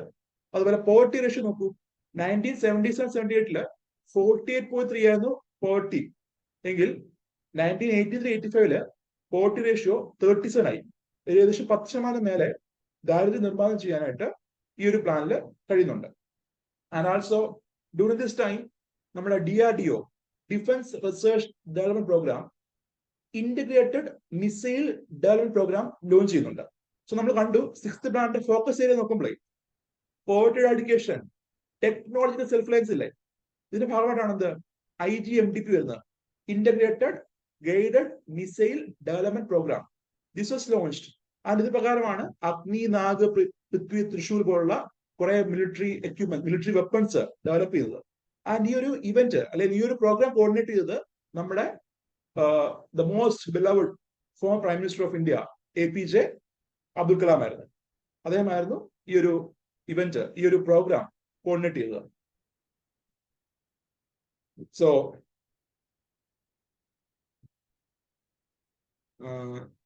ക്വസ്റ്റ്യൻ ഒക്കെ നാളെ നോക്കാം. Will discuss questions later. Will discuss seventh round discuss ചെയ്ത് നമുക്ക് എൻഡ് ചെയ്യാം. So seventh plan. So 1984 Indira Gandhi മരിക്കുകയാണ്. അതിന്റെ ഭാഗമായിട്ട് സിഖ് റൈറ്റ്, സിഖ് കൂട്ടകൽ ഉണ്ടാകും, സിഖ് കൂട്ടകൽ ഉണ്ടാകുന്നുണ്ട്, നിങ്ങൾ കേട്ട് കാണും. സോ 1984 ഈ പറഞ്ഞ ഇന്ദിരാഗാന്ധിയുടെ അസസിന് ശേഷമാണ്, കൊല്ലപ്പെട്ട ശേഷമാണ് ഈ പറഞ്ഞ സിഖ് കൂട്ടകല ഉണ്ടാകുന്നത്. അങ്ങനെ 1985 പുതിയ പ്ലാൻ വരുന്നു, seventh plan. Time period is 1985 to 90. Chairman of the planning commission Rajiv ഗാന്ധിയാണ്. The deputy chairman was Manmohan Singh ആണ്. സോ മൻമോഹൻ സിംഗിന്റെ കാര്യം പറയുമ്പോൾ RBI ഗവർണർ ആയിട്ടുണ്ട് അദ്ദേഹം, deputy chairman of planning commission ആയിട്ടുണ്ട്, ചെയർമാൻ ഓഫ് പ്ലാനിംഗ് കമ്മീഷൻ ആയിട്ടുണ്ട്, പ്രൈം മിനിസ്റ്റർ ഓഫ് ഇന്ത്യ ആയിട്ടുണ്ട്. സോ ധാരാളം പോസ്റ്റ്, ധാരാളം നേട്ടം കൈവച്ച വ്യക്തിയാണ് Manmohan Singh. And also the objectives of seventh plan നോക്കുമ്പോൾ emphasised on rapid food grain production, then increased employment creation, ഭക്ഷ്യോൽപാദനം വർദ്ധിപ്പിക്കാൻ ഫോക്കസ് ചെയ്യുന്നു. അതുപോലെ ജോലി, എംപ്ലോയ്മെന്റ് വർദ്ധിപ്പിക്കാൻ ഫോക്കസ് ചെയ്യുന്നുണ്ട്. അതുപോലെ സെൽഫ് സഫിഷ്യന്റ് എക്കണോമിക്ക് വേണ്ടി ഫോക്കസ് ചെയ്യുന്നു. അതുപോലെ export promotional focus, U can C ഇതൊക്കെ പുതിയ വരുന്നതാണ്. എക്സ്പോർട്ട് പ്രൊമോഷണൽ ഫോക്കസ് ഈ പറഞ്ഞ സെവൻത് പ്ലാനിൽ വരുന്നുണ്ട്. അതുപോലെ there was a focus on removal of poverty, elementary education, etc. And ഈ സമയത്തെ വേരിയസ് ഇവന്റ്സ് നോക്കുമ്പോൾ നേരത്തെ ഉണ്ടായിരുന്ന NREP പ്രോഗ്രാം ഉണ്ടല്ലോ, NREP പ്രോഗ്രാമും അതുപോലെ RLG programme, national rural employment programme, അതുപോലെ RLGP പ്രോഗ്രാം, ഇത് രണ്ടും കമ്പൈൻ ചെയ്തിട്ട് ഗവൺമെന്റ് ജവഹർ റോസ്കർ യോജന എന്നൊരു പ്രോഗ്രാം ലോഞ്ച് ചെയ്തു. By combining NREP and RLGP, a new program was launched by government. അതാണ് ജവഹർ റോസ്കർ യോജന. അതുപോലെ the third committee on panchayat Raj institutions was formed 1986. Third committee on panchayat Raj institutions establish ചെയ്തു. And ഈ committee has recommended the government to give constitutional status to panchayat Raj institutions. നമ്മുടെ panchayat Raj ബോഡികൾക്ക്, local self ഗവൺമെന്റുകൾക്ക് ഭരണഘടനാ പദവി നൽകാനായിട്ട് LSME committee recommend ചെയ്തു. അത് കഴിഞ്ഞ് 1989 വേറൊരു കമ്മിറ്റി വരുന്നുണ്ട്, PK തുങ്കോൺ കമ്മിറ്റി. ആൻഡ് ഈ കമ്മിറ്റിയും എന്താണ്, ഇന്ത്യയിലെ പഞ്ചായത്ത് രാജ് ഇൻസ്റ്റിറ്റ്യൂഷൻസിന് ഭരണഘടനാ പദവി നൽകാനായിട്ട് റെക്കമെൻഡ് ചെയ്യുന്നുണ്ട്. അതുപോലെ 1989 സമയത്ത് ടെലികോം കമ്മീഷൻ എന്നൊരു ബോഡി എസ്റ്റാബ്ലിഷ് ചെയ്യുന്നു. ആൻഡ് യു ക്യാൻ സി നമ്മുടെ രാജീവ് ഗാന്ധിയുടെ ഒരു ടൈമിലാണ് ഇന്ത്യയിലെ ടെലികോം മേഖലയിൽ, വാർത്താവിനിമയ രംഗത്ത് ധാരാളം ഇംപ്രൂവ്മെന്റ് വരുന്നുണ്ട്. സോ ടെലികമ്മ്യൂണിക്കേഷൻ മേഖലയിൽ ഒരു റാപ്പിഡ് ആയിട്ടുള്ള ജമ്പ് ഉണ്ടാവുന്നത് രാജീവ് ഗാന്ധിയുടെ സമയത്താണ്. ആൻഡ് ഈ സമയത്ത് രാജീവ് ഗാന്ധിയുടെ അഡ്വൈസർ ഉണ്ടായിരുന്നു, ഇപ്പോൾ അതുകൊണ്ട് സാം പിട്രോഡ, നിങ്ങൾ കേട്ട് കാണും ഈ പേര്, Sam Pitroda. He was the adviser to PM at that time. And പക്ഷെ പറയട്ടെ, towards the end of this plan, seventh പ്ലാന്റെ അവസാനം, നമ്മുടെ India was facing the issue of unfavourable balance of payment. മനസ്സിലായോ എന്താ ഇഷ്യൂ എന്ന്? India was facing the issue of unfavourable balance of payment. There was decline in the foreign reserve. ഇന്ത്യയുടെ foreign റിസർവിൽ വലിയൊരു ഡിക്ലൈന് ആ സമയത്ത് ഉണ്ടാവുന്നുണ്ട്. എക്സ്പോർട്ട് കുറഞ്ഞു, ട്രേഡ് ഡെഫിസിറ്റ് വൈഡൻ ചെയ്തു, ഡെറ്റ് ഇൻക്രീസ് ചെയ്തു. ഇതായിരുന്നു ആ സമയത്തെ issue. And you can see even though ഇതൊക്കെ ഉണ്ടെങ്കിൽ പോലും ഗ്രോത്ത് റേറ്റ് നോക്കുമ്പോൾ 6.01% ഗ്രോത്ത് സെവൻത് പ്ലാൻ അച്ചീവ് ചെയ്യുന്നു. കാർഷിക മേഖലയായാലും മാനുഫാക്ചറിങ് ആയാലും അവിടെ എല്ലാം എന്താ ഗ്രോത്ത് വരുന്നുണ്ട്. സാമൂഹ്യക്ഷേമ മേഖലയ്ക്ക് മാത്രമാണ്, അല്ലെങ്കിൽ സോഷ്യൽ സെക്ടറിൽ മാത്രമാണ് എന്ത് ഈ ടാർഗറ്റിനേക്കാൾ കുറച്ച് താഴെപ്പെട്ടത്. ബാക്കി മേഖലയിലൊക്കെ എന്താ ഒരു ഗ്രോത്ത്, നമുക്ക് ഒരു ടാർഗറ്റ് ഗ്രോത്ത് അച്ചീവ് ചെയ്താൽ നമുക്ക് കാണാൻ കഴിയും. ആൻഡ് അത് കഴിഞ്ഞ് after the seventh plan, the government did not took initiative to launch a new plan. ഒരു പുതിയ പ്ലാൻ വീണ്ടും ലോഞ്ച് ചെയ്യാൻ ഗവൺമെന്റ് തയ്യാറായില്ല. ആൻഡ് ഫോർ ദ 2 years 1990 മുതൽ 92 വരെയുള്ള 2 വർഷക്കാലം the government launched annual plans launch ചെയ്യുന്നത്. ഈ ആനുവൽ പ്ലാൻസിന് നയിക്കുന്ന കാരണം ഒന്ന് നമ്മുടെ സാമ്പത്തിക ക്രൈസിസ് ആണ്. the issue of BOP crisis in India. മറ്റൊന്ന് വോളട്ടൈൽ പൊളിറ്റിക്കൽ സിറ്റുവേഷൻ ആണ്. നമ്മുടെ കേന്ദ്രത്തില്, നമ്മുടെ സെൻട്രൽ ലെവലില് യു ക്യാൻ സി ഗവൺമെന്റ് മാറിക്കൊണ്ടേയിരിക്കുക. ഒരു ഗവൺമെന്റ് സ്റ്റേബിൾ വരുന്നില്ല. ഇപ്പോ രാജീവ് ഗാന്ധി കഴിഞ്ഞ് VP സിംഗ്, ചന്ദ്രശേഖർ, നരസിംഹറാവു എന്ന് പറഞ്ഞ് മൾട്ടിപ്പിൾ ഗവൺമെന്റ്സ് വന്നുകൊണ്ടിരിക്കുക. ഓരോ ഗവൺമെന്റ് മാറുന്നതനുസരിച്ച് അവരുടെ ഐഡിയ, അജണ്ട, പോളിസി ഒക്കെ മാറിക്കൊണ്ടിരിക്കും. സോ വോളട്ടൈൽ ആയിട്ടുള്ള ഒരു സെന്റർ ഉള്ളതുകൊണ്ട് തന്നെ ഒരു പുതിയ പ്ലാൻ ആ സമയത്ത് വന്നില്ല. അതുപോലെ the eighth plan requires some path breaking ആയിട്ടുള്ള കുറെ സജഷൻസ് ഉണ്ടായിരുന്നു എയ്ത്ത് പ്ലാനിൽ. കാരണം എയ്ത്ത് പ്ലാൻ ലോഞ്ച് ചെയ്യുന്ന അറിയാലോ നിങ്ങൾക്ക് 91 ശേഷമാണ്, ആഫ്റ്റർ ദ ന്യൂ എക്കണോമിക് പോളിസിക്ക് ശേഷമാണ്. ആൻഡ് അതുകൊണ്ട് തന്നെ എയ്ത്ത് പ്ലാനിൽ ധാരാളം പാത്ത് ബ്രേക്കിംഗ് ആയിട്ടുള്ള സജഷൻസ് ഉണ്ടായിരുന്നു. ഇതെല്ലാം കൊണ്ട് എന്താ ഒരു പുതിയ പ്ലാൻ ഗവൺമെന്റ് ആ സമയത്ത് ഇനിഷ്യേറ്റ് ചെയ്തില്ല. അതിന് പകരം ആനുവൽ പ്ലാൻസ് ലോഞ്ച് ചെയ്തു. ആൻഡ് ഈ ആനുവൽ പ്ലാൻസിന്റെ പ്രത്യേകത, അതിന്റെ മെയിൻ ഫോക്കസ് എന്ന് പറഞ്ഞാൽ ഈ എംപ്ലോയ്മെന്റ് ജനറേഷൻ ആയിരുന്നു. തൊഴിൽ കൂടുതൽ വർദ്ധിപ്പിക്കുക, അതായിരുന്നു എന്ത് പ്രയോറിറ്റൈസ് ചെയ്തത് during these 2 years. And this annual plans was also witnessed the introduction of new economic policy. നമ്മുടെ ഇന്ത്യയില് LPG reforms, liberalisation, privatisation, globalisation, അല്ലെങ്കിൽ നമ്മൾ കാണുന്ന ന്യൂ എക്കണോമിക് പോളിസി, അതിന് ഇൻട്രൊഡക്ഷൻ വിറ്റ്നസ് ചെയ്ത വർഷം കൂടായിരുന്നു ഈ പറഞ്ഞ ആനുവൽ പ്ലാൻസ് എന്ന് പറഞ്ഞു. സോ ആ സമയത്തെ prime minister Narasimha Rao, finance minister Manmohan Singh. So this was about the annual plans. ആദ്യത്തെ 7 പ്ലാൻസ് നമ്മൾ നോക്കിക്കഴിഞ്ഞു. And now you can see the next plan, 8th plan. അതിന് മുന്നേ ആയിട്ട് let us go through the questions. So question നോക്കൂ. 5-year plan in India is finally approved by. Answer ഏതാണ്? It is NDC ആണ്. So NDC ആണ് 5-year plan finally approve ചെയ്തത്. So we already scene that. D is the answer. ഇപ്പോഴത്തെ കോണ്ടെക്സ്റ്റിലും ആണോ സാറേ? ഇപ്പോഴത്തെ context answer correct ആണോ എന്ന്? ഇപ്പോഴത്തെ പ്രസന്റ് ഇപ്പം 5-year plan ഇല്ല. കറന്റ്ലി 5-year plan ഇല്ലല്ലോ. ഇത് പഴയ ചോദ്യം നോക്കിയാൽ മതി. Currently there is no 5-year plan. ഇപ്പൊ നമുക്ക് 5-year plans അബോളിഷ് ചെയ്തല്ലോ. ഇന്ത്യ കേസ് മാത്രമേ ഉള്ളൂ, സോറി കേരളത്തിന്റെ കേസ് മാത്രമേ ഉള്ളൂ പ്ലാൻ ഉള്ളത്. അപ്പൊ അങ്ങനെ ആണെങ്കിൽ സ്പെസിഫിക് ആവും. 5-year plan ഇൻ കേരള എന്ന് പറഞ്ഞിട്ട് സ്പെസിഫിക് ആവും. പക്ഷെ അത് അപ്രൂവ് ചെയ്യുന്നത് പ്ലാനിംഗ് ബോർഡ് അല്ല. പ്ലാനിംഗ് ബോർഡ് തയ്യാറാക്കുന്നു, അത് ക്യാബിനറ്റ് ആണ് അപ്രൂവ് ചെയ്തത്, സർക്കാരാണ് അപ്രൂവ് ചെയ്തത്. സോ ഇവിടെ നോക്കുവാണെങ്കിൽ 5-year plan in Indian context, 5-year plan അതിപ്പോ ഈസ് ഫൈനലി അപ്രൂവ്ഡ് നേരത്തിൽ ഇപ്പൊ വരുവാണെങ്കിൽ വാസ് അപ്രൂവ്ഡ് ബൈ എന്നായിരിക്കും വരുന്നത്. നേരത്തെ ആരെങ്കിലും അപ്രൂവ് ചെയ്തതെന്ന് ചോദിക്കാം. കേരളത്തിന് കോണ്ടെക്സ്റ്റ് മാത്രമേ ഉള്ളൂ ഇപ്പം പ്ലാനിംഗ് ഉള്ളത്. ബാക്കി എല്ലാ സംസ്ഥാനത്തും പ്ലാനിങ് നിർത്തലായി. അതുപോലെ ഓൾ ത്രൂ ഔട്ട് ഇന്ത്യയിലും പ്ലാനിങ് എന്താ നിർത്തലായി. So next question, which of the following, ഇപ്പം 6 ഇത് ചോദ്യം പഴയ ചോദ്യമാണ്, അതുകൊണ്ടാണ് 6 വന്നിരിക്കുന്നത്. ഇപ്പൊ പറയുകയാണെങ്കിൽ വേർ അസോസിയേറ്റഡ് എന്ന് പറയും. Which of the following were associated with planning in India. പ്ലാനിങ്ങിന് ബന്ധപ്പെട്ടുള്ള ഏജൻസി ആരൊക്കെയാണെന്ന ചോദ്യം. ഏതൊക്കെയാണ് പറയാമോ? കാരണം ഈ നിങ്ങൾ ചോദ്യം നോക്കുവാണെങ്കിൽ ഈ ഒരു ചോദ്യം 2002 വരുന്നതാണ്. അതുപോലെ ഈ ഒരു ചോദ്യം 2014 വരുന്നതാണ്. So at that time planning were there, planning ഉണ്ടായിരുന്നു. അപ്പം ഇതാണ് ഇവിടെ എന്താണ് കുഴപ്പമെന്ന് വെച്ചാൽ പ്രീവിയസ് ക്വസ്റ്റ്യൻ ആയതുകൊണ്ട് അന്ധകാലത്ത് ഉണ്ടായിരുന്നു. ഇപ്പം ആ സാധനം ഇല്ല, പ്ലാനിങ് ഇല്ല, അല്ലെങ്കിൽ 5-year plans അബോളിഷ് ചെയ്തു. സോ അതുകൊണ്ടാണ് അങ്ങനെ വന്നത്. സോ നോക്കൂ, ഇതിന് ആൻസർ എന്താ? Which of the following are associated with planning in India? 2 and 5 ആണ്. 2 and 5 ആണ്. ഫിനാൻസ് കമ്മീഷൻ നമ്മൾ പറഞ്ഞു പ്ലാനിങ്ങിന്റെ ഭാഗമല്ല ഫിനാൻസ് കമ്മീഷൻ. അതുപോലെ യൂണിയൻ മിനിസ്ട്രി ഓഫ് റൂറൽ ഡെവലപ്മെന്റോ അർബൻ ഡെവലപ്മെന്റോ ഇല്ല. NDC ഉണ്ട്, അതുപോലെ പാർലമെന്റും ഉണ്ട്. Parliament is also a part of planning process. Answer C ആണ്. Then during which 5-year plan was the emergency claimed, new elections took place and Janata Party was elected? ഏത് പ്ലാനിലാണ് എമർജൻസി വരുന്നത്, അതുപോലെ പുതിയ ഇലക്ഷൻ വന്ന് ജനതാ പാർട്ടി ഇലക്ട് ആവുന്നത്? So first non Congress government ഏത് plan പീരീഡിലാണ് അത് വരുന്നത്?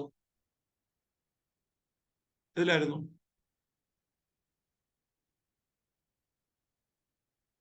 പറഞ്ഞു. ഫിഫ്ത്ത് ആണ് അല്ലെ? ആൻസർ ഈസ് സി ആണ്. ഫിഫ്ത്ത് പ്ലാൻ പീരീഡിലാണ് ഫസ്റ്റ് നോൺ കോൺഗ്രസ് ഗവൺമെന്റ് അധികാരത്തിൽ വരുന്നത്, അല്ലെങ്കിൽ എമർജൻസി വരുന്നത് 1975. ആ കാലഘട്ടം ഓർത്താൽ മതി. ആൻഡ് ഇത് നോക്കൂ, ഇത് പ്രീവിയസ് ക്വസ്റ്റൻ ആണ്, പ്രീവിയസ് UPSC ക്വസ്റ്റൻ ആണ് ഈ ഒരു ചോദ്യം. Then consider the statement regarding Indian planning. The second 5-year plan emphasized on the establishment of heavy industries. The third 5-year plan introduced the concept of import substitution as a strategy for industrialization.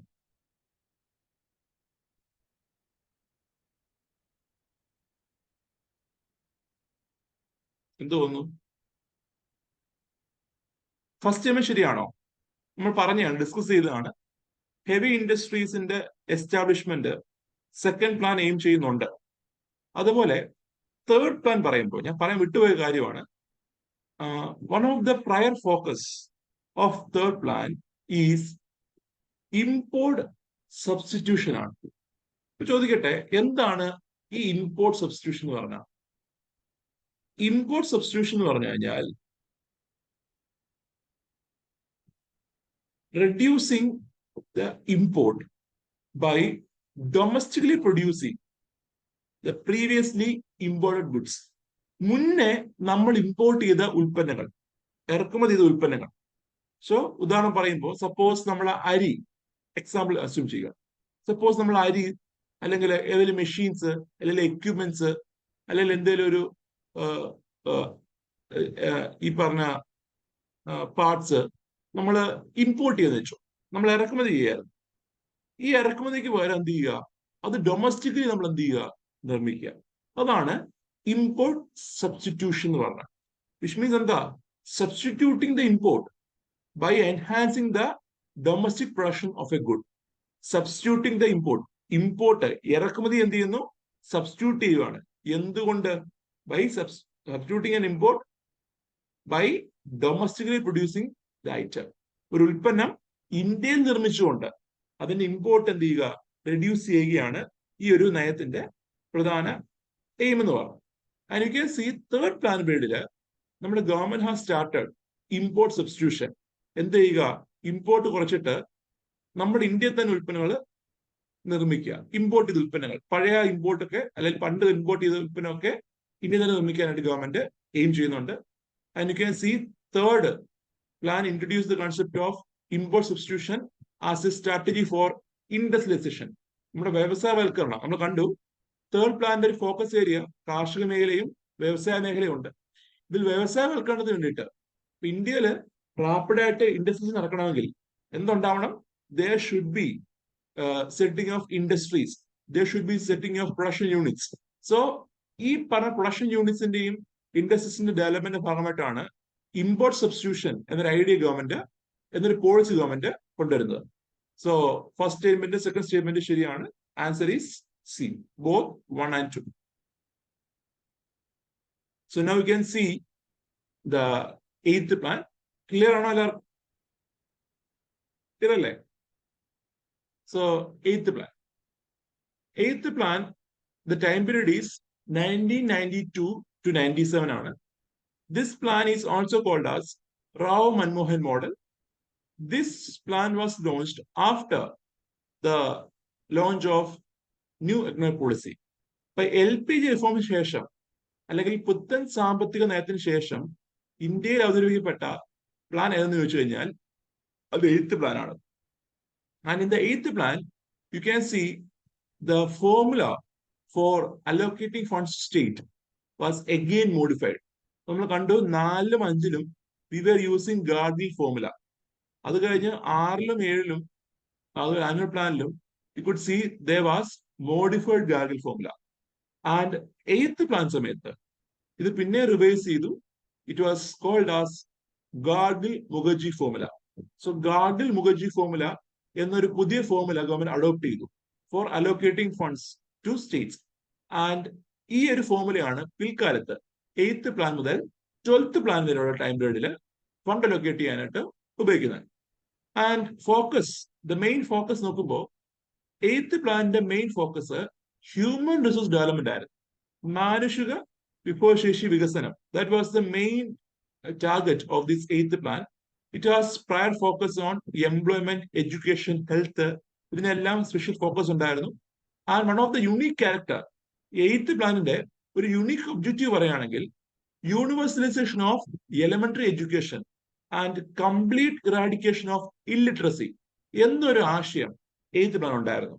So this is a previous KAS question. നമ്മുടെ KASന്റെ question കൂടെ ആയിരുന്നു.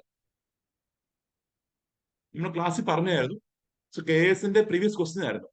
One of the unique objective of 8th plan. 8th പ്ലാനിന്റെ unique objective എന്താണെന്നായിരുന്നു ചോദ്യം. എന്തായിരുന്നു? Universalisation of elementary education and complete eradication of illiteracy among the age group 15 to 35. So യൂത്തിന്റെ ഇടയിൽ, പ്രത്യേകിച്ച് യൂത്തിന്റെ ഇടയിൽ ഇല്ലിറ്ററസി ഒഴിവാക്കുക, ഇറാഡിക്കേറ്റ് ചെയ്യുക. അതുപോലെ എലിമെന്ററി എഡ്യൂക്കേഷൻ, ബേസിക് എഡ്യൂക്കേഷൻ അത് എൻഷുർ ചെയ്യുക, അത് യൂണിവേഴ്സലൈസ് ചെയ്യുക. അതായിരുന്നു എയിം. അതുപോലെ തന്നെ safe drinking water, health care facilities, അതുപോലെ വാക്സിനേഷൻ, ഇവയൊക്കെ പ്രൊവൈഡ് ചെയ്യാനും നമ്മുടെ 8th പ്ലാൻ ടാർഗറ്റ് ചെയ്യുന്നു. And this 8th plan also focused on finance sector reforms. So 1992 സമയത്ത് നമ്മൾ കാണുന്നുണ്ട് ധനകാര്യ മേഖലയുടെ റിഫോം സജഷനായിട്ട് നമ്മുടെ ഗവൺമെന്റ് ഓഫ് ഇന്ത്യ ഒരു കമ്മിറ്റി അപ്പോയിന്റ് ചെയ്യുന്നുണ്ട്. ഓർമ്മയുണ്ടോ? P. നരസിംഹം കമ്മിറ്റി എന്ന് പറഞ്ഞിട്ട്. നരസിംഹം കമ്മിറ്റി ഫസ്റ്റ് വരുന്നത് ഈ സമയത്താണ്. ആൻഡ് ധനകാര്യ മേഖലയിൽ ധാരാളം റിഫോംസ് ഈ 8th പ്ലാൻ ബില്ലിൽ ഉണ്ടാവുന്നുണ്ട്. ആൻഡ് അതുകൊണ്ട് തന്നെ V can see the 8th plan focused on finance sector reforms കാണാം. ആൻഡ് നേരത്തെ ഉണ്ടായിരുന്ന ജവഹർ റോസ്ഗർ യോജന, 1918 ഉണ്ടായിരുന്ന ജവഹർ റോസ്ഗർ യോജന ഗവൺമെന്റ് റീവാം ചെയ്തു. 93 PM റോസ്ഗർ യോജന എന്നായിട്ടത് റീനെയിം ചെയ്തു. അതുപോലെ നാഷണൽ സ്റ്റോക്ക് എക്സ്ചേഞ്ച്, നമ്മുടെ ബോംബെ സ്റ്റോക്ക് എക്സ്ചേഞ്ചിന് പോലെ ഗവൺമെന്റ് ഇനിഷ്യേറ്റീവില് national stock exchange government establish ചെയ്തു. And it was established after the recommendation of Pherwani committee. So Pherwani കമ്മിറ്റിയുടെ റെക്കമെൻഡേഷൻ പ്രകാരമാണ് നാഷണൽ സ്റ്റോക്ക് എക്സ്ചേഞ്ച് എസ്റ്റാബ്ലിഷ് ചെയ്തത്. അതേപോലെ this period has witnessed the constitutionalisation of panchayat Raj institutions. നമ്മുടെ പഞ്ചായത്ത് രാജ് ബോഡീസിന് ഭരണഘടനാ പദവി നൽകുന്നത് ഈ സമയത്താണ്, 8th plan ബില്ലിലാണ്.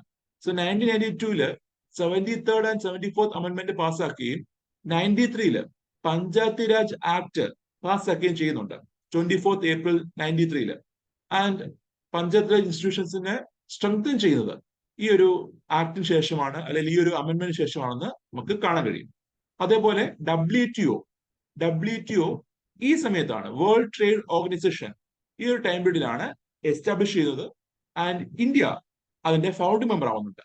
1st January 1995 India became the founding member of WTO എന്ന് കാണാം. ദേശീയ income, if you are seeing that per capita income, it also grew by 3.9%. അതേപോലെ ആനുവൽ എംപ്ലോയ്മെന്റും ഇവിടെ ഇംപ്രൂവ് ചെയ്യുന്നുണ്ട്. പ്രൊജക്ട് ചെയ്യുന്നത് 2.6 ആണ്, എങ്കിലും 2% ഗ്രോത്ത് അച്ചീവ് ചെയ്യാൻ കഴിയുന്നുണ്ട്. ആൻഡ് ഗ്രോത്ത് ടാർഗറ്റ് 5.6 ആയിരുന്നു, 6.8% ഗ്രോത്ത് നമ്മൾ ഈ ഒരു ടൈമിൽ അച്ചീവ് ചെയ്യുന്നതായിട്ട് കാണാൻ കഴിയും. That was about the 8th plan. And now you can see the 9th plan. And 9th plan, the initial time, Gujral ആയിരുന്നു chairman. IK Gujral was the chairman of the planning commission. അതിനുശേഷം we can see Vajpayee became the chairman of planning commission since 98. And this was the plan which was launched in the 50th year of Indian independence. So ഇന്ത്യയുടെ സ്വാതന്ത്ര്യത്തിന്റെ 50ാം വാർഷിക സമയത്ത്, അല്ലെങ്കിൽ ആ വേളയിൽ വരുന്ന plan 9th പ്ലാനാണ്. So 50th year of India's independence നടപ്പിലാക്കപ്പെടുന്ന പ്ലാന് 9th പ്ലാനാണ്. And the main aim is growth with social justice and equality. So social justice, സാമൂഹ്യ നീതിയും തുല്യതയും, അതായിരുന്നു 9th പ്ലാന്റെ ഫോക്കസ്. ആൻഡ് ആൾസോ മുന്നത്തെ പ്ലാനെ അപേക്ഷിച്ച് കുറെ പുതിയ കാര്യങ്ങൾ 9th പ്ലാൻ അജണ്ടയിൽ വരുന്നുണ്ട്. അതിലൊന്നായിരുന്നു ഡീസെൻട്രലൈസേഷൻ ഓഫ് പ്ലാനിങ്. നമ്മൾ കണ്ടു 8th പ്ലാൻ ആയപ്പോൾ പഞ്ചായത്ത് രാജ് ബോഡീസിന് ഒരു റോള് വരുന്നു. അതുപോലെ തന്നെ പ്ലാനിങ് നേരത്തെ സെൻട്രലൈസ്ഡ് ആയിരുന്നു, അതിന് പകരം അത് ഡീസെൻട്രലൈസേഷൻ ഒരു ഇനിഷ്യേറ്റീവ് എടുക്കുന്നു. സോ ഡീസെൻട്രലൈസേഷൻ പറയുമ്പോൾ എന്താ, സെൻട്രലൊക്കെ മാത്രം ഒതുങ്ങാതെ സംസ്ഥാനങ്ങൾക്കും അതുപോലെ ലോക്കൽ ബോഡികൾക്കും ഒരു റോള് കൊടുക്കണമെന്നൊരു ആശയം വരുന്നുണ്ട്. അതേപോലെ തന്നെ വുമൺ എംപവർമെന്റ്, സ്ത്രീ ശാക്തീകരണത്തിന് വേണ്ടിയുള്ള ഒരു ഫോക്കസ് 9th പ്ലാൻ വരുന്നു. And you can see for the first time നമ്മുടെ പ്ലാനിങ് ഹിസ്റ്ററിയിൽ ആദ്യമായാണ് വുമൺ എംപവർമെന്റിന് വേണ്ടി ഒരു സ്പെഷ്യൽ ഫോക്കസ് ഒരു പ്ലാനിൽ വരുന്നത്. And it was during the 9th plan ആണ്. And also food security and nutri security ഉറപ്പുവരുത്താനുള്ള initiative, then cooperative federalism promoting initiative, and also during this 9th plan 7 basic minimum needs programme. നമ്മൾ നേരത്തെ 5th പ്ലാനിൽ ഉണ്ടായിരുന്ന 20 point programme ഇല്ലേ, അതേപോലെ 7 basic minimum needs എന്നൊരു initiative government focus ചെയ്യുന്നുണ്ട്. അതിൽ drinking water, health service, education, PDS, electricity, housing എന്നിങ്ങനെ 7 മേഖലകളാണ് ഗവൺമെന്റ് ഫോക്കസ് ചെയ്യുന്നത്. So and also important events നോക്കുമ്പോൾ നമ്മുടെ TPDS, നമ്മുടെ പൊതുജന സംവിധാനം ഗവൺമെന്റ് ഒന്ന് റീവാം ചെയ്യുന്നു. അങ്ങനെ 97 ടാർഗറ്റഡ് PDS എന്ന ഒരു പുതിയ സമ്പ്രദായം വരുന്നു. അത് പ്രകാരം ഇന്ത്യയിലെ റേഷൻ കാർഡ് ഹോൾഡേഴ്സിനെ APL, BPL എന്ന് ഡിവൈഡ് ചെയ്യുന്നു. Above poverty line, below poverty line എന്നിങ്ങനെ തരംതിരിക്കുന്നു based on the poverty line set by the government. നമ്മുടെ ഗവൺമെന്റ് സെറ്റ് ചെയ്ത ഒരു പോവർട്ടി ലൈൻ, ഒരു ദാരിദ്ര്യ ലൈൻ പ്രകാരം ഒരു പോവർട്ടി ലൈൻ സെറ്റ് ചെയ്തിട്ട് അതിനേക്കാൾ താഴെ ഇൻകം ഉള്ളവർ, അതിനേക്കാൾ താഴെ സ്റ്റാൻഡേർഡ്സ് ഉള്ളവർ ബിലോ പോവർട്ടി ലൈന്, പോവർട്ടി ലൈനേക്കാൾ മേലെ വരുന്നവർ എബോ പോവർട്ടി ലൈൻ എന്ന് പറഞ്ഞ് തരംതിരിച്ചു. ആൻഡ് ഈ പറഞ്ഞ ബിലോ പോവർട്ടി ലൈൻകാർക്ക് കൂടുതൽ ആനുകൂല്യങ്ങൾ ഗവൺമെന്റ് കൊടുക്കാൻ തയ്യാറായി. അതേപോലെ അന്ത്യോദയ അന്ന യോജന, നമ്മുടെ പാവങ്ങളിൽ പാവങ്ങളായ അല്ലെങ്കിൽ ദരിദ്രരിൽ ദരിദ്രരായവർക്ക് വേണ്ടി ഒരു ഇനിഷ്യേറ്റീവ് ആയിരുന്നു അന്ത്യോദയ അന്ന യോജന. 2000 ഈ ഇനിഷ്യേറ്റീവ് വരുന്നത്. അതുപോലെ ഗ്രാമീണ മേഖലയിലെ ജോലി അവസരങ്ങൾ വർദ്ധിക്കാനായിട്ട്, അവിടെയുള്ള എംപ്ലോയബിലിറ്റി വർദ്ധിപ്പിക്കാനായിട്ട് സമ്പൂർണ്ണ ഗ്രാമീൺ റോസ്കർ യോജന എന്നൊരു ഇനിഷ്യേറ്റീവ് വരുന്നുണ്ട്. അതേപോലെ 9th plan is also called as people's plan. ജനകീയ പ്ലാൻ എന്നറിയപ്പെടുന്ന 5 പ്ലാൻ എന്ന് ചോദിച്ചു കഴിഞ്ഞാൽ 9th പ്ലാൻ ആണ്. അതിന് കാരണം പറയുകയാണെങ്കിൽ before the launch of this 9th plan, ഈ 9th പ്ലാൻ വരുന്നതിന് മുന്നേ, 9th പ്ലാൻ ഇനിഷ്യേറ്റ് ചെയ്യുന്നതിന് മുന്നേ ആയിട്ട് നമ്മുടെ central government has urged the state governments to initiate, to propose different plans or to initiate different plans to include the participation of people in governance. So ആളുകളുടെ participation, ജനങ്ങളുടെ participation ഗവേണൻസിൽ ഉറപ്പുവരുത്താനായിട്ട് initiatives launch ചെയ്യാനായിട്ട് നമ്മുടെ government, നമ്മുടെ central government സ്റ്റേറ്റ്സിനോട് urge ചെയ്യുന്നുണ്ട്. അങ്ങനെ ഈ ഒരു സമയത്താണ് നമ്മുടെ കേരളത്തിൽ പീപ്പിൾസ് പ്ലാൻ ക്യാമ്പയിൻ, കേട്ടിട്ടുണ്ടോ നിങ്ങള്? ജനകീയ ആസൂത്രണ പദ്ധതി, പീപ്പിൾസ് പ്ലാൻ ക്യാമ്പയിൻ ഒക്കെ ലോഞ്ച് ചെയ്യുന്നത് ഈ ഒരു ടൈമിലാണ്, ഈ ഒരു 9th പ്ലാൻ അനുഭവിച്ചതാണ്. ആൻഡ് ഈ പറഞ്ഞ 9th പ്ലാൻ സമയത്ത് കേരളം ലോഞ്ച് ചെയ്ത പീപ്പിൾസ് പ്ലാൻ ക്യാമ്പയിൻ അത് നേഷൻ വൈഡ് ആയിട്ട് മിമിക് ചെയ്യാനായിട്ട്, അല്ലെങ്കിൽ അത് ഏറ്റെടുക്കാനായിട്ട് കേന്ദ്ര ഗവൺമെന്റ് തീരുമാനിക്കുന്നുണ്ട്. അതുപോലെ 9th പ്ലാനിന്റെ മെയിൻ ഫോക്കസ് എന്തായിരുന്നു? Public participation. അപ്പൊ പീപ്പിൾസ് പ്ലാൻ ക്യാമ്പയിൻ അത് എന്താ വരുന്നത്? ജനകീയാസൂത്രണത്തിൽ എന്താ വരുന്നത്? ഈ ഗ്രാമസഭകൾ വഴി ജനങ്ങളുടെ പങ്കാളിത്തം എന്ത് ചെയ്യുക? ഉറപ്പുവരുത്തുക. അവർക്ക് വേണ്ട വികസനങ്ങൾ എന്താണോ, ജനങ്ങൾക്ക് വേണ്ട വികസനം എന്താണോ, അത് ജനങ്ങൾ തന്നെ എന്ത് ചെയ്യുക? തീരുമാനിക്കുക. സോ ജനങ്ങൾക്ക് വേണ്ടിയുള്ള തീരുമാനങ്ങൾ അവർ തന്നെ ചർച്ച ചെയ്ത് എടുക്കുകയാണ്. ഏതൊക്കെ മേഖലയിൽ അടുത്ത ഫണ്ട് അലോക്കേറ്റ് ചെയ്യണം, അല്ലെങ്കിൽ ഏതൊക്കെ മേഖലയായിരിക്കണം സർക്കാരിന്റെ ഫോക്കസ്, ഇതെല്ലാം ജനങ്ങൾ തന്നെ എന്ത് ചെയ്യുന്നു? ഈ ചർച്ച ചെയ്ത് തീരുമാനിക്കുകയാണ്. അതാണ് ഈ പീപ്പിൾസ് പ്ലാൻ ക്യാമ്പയിൻ ഉദ്ദേശിക്കുന്നത്. ആൻഡ് ഇതിന്റെ ഒരു ഐഡിയ ആണ് 9th പ്ലാൻ മുന്നോട്ട് വെക്കുന്നത്. So you can C in the 9th plan decentralisation of planning എന്നൊരു ഐഡിയ വരുന്നില്ലേ? അത് ഈ പറഞ്ഞ പീപ്പിൾസ് പ്ലാൻ ക്യാമ്പയിൻ അല്ലെങ്കിൽ പീപ്പിൾസ് പാർട്ടിസിപ്പേഷൻ ഉറപ്പുവരുത്താൻ വേണ്ടിയാണെന്ന് നമുക്ക് കാണാൻ കഴിയും. ആൻഡ് അതുകൊണ്ടാണ് ഈ 9th പ്ലാനെ പീപ്പിൾസ് പ്ലാൻ എന്നും അറിയപ്പെടുന്നത്. Because there was a prior focus on ensuring public participation in governance of India. And നമ്മുടെ കേരളത്തിൽ പറയുമ്പോൾ ടുവാർഡ്സ് ദിസ് പ്ലാൻ, അല്ലെങ്കിൽ ഈ 9th പ്ലാന് മുന്നേ ആണ് പീപ്പിൾസ് പ്ലാൻ ക്യാമ്പയിൻ വരുന്നു. അതുപോലെ 97 സമയത്ത്, അതുപോലെ 98 സമയത്ത് കുടുംബശ്രീ, നമ്മുടെ കേരളത്തിലെ സ്ത്രീ ശാക്തീകരണത്തിന് മുന്നേറ്റം വഹിച്ച കുടുംബശ്രീ. ആൻഡ് കുടുംബശ്രീ ലോഞ്ച് ചെയ്യുന്നത് 98 മെയ് 17 ആണ്. ആൻഡ് നിങ്ങൾ കേട്ട് കാണും, ഈ ഇടയ്ക്ക് 25 years കംപ്ലീറ്റ് ചെയ്തിരുന്നു കുടുംബശ്രീയുടെ പ്രവർത്തനം. And gram Sadak Yojana, Pradhan Mantri Gram Sadak Yojana 2000 initiate ചെയ്യുന്നു. ആൻഡ് ഇനിഷ്യലി ഇതൊരു കേന്ദ്ര ഗവൺമെന്റ് പൂർണ്ണമായി ഫണ്ട് ചെയ്യുന്ന സ്കീമായിരുന്നു. So initially this scheme was central sector scheme. എന്നാൽ കറന്റ് എന്താ, നിലവിൽ ഇത് സെൻട്രലി സ്പോൺസേർഡ് സ്കീമാണെന്ന് പറഞ്ഞിരിക്കുക.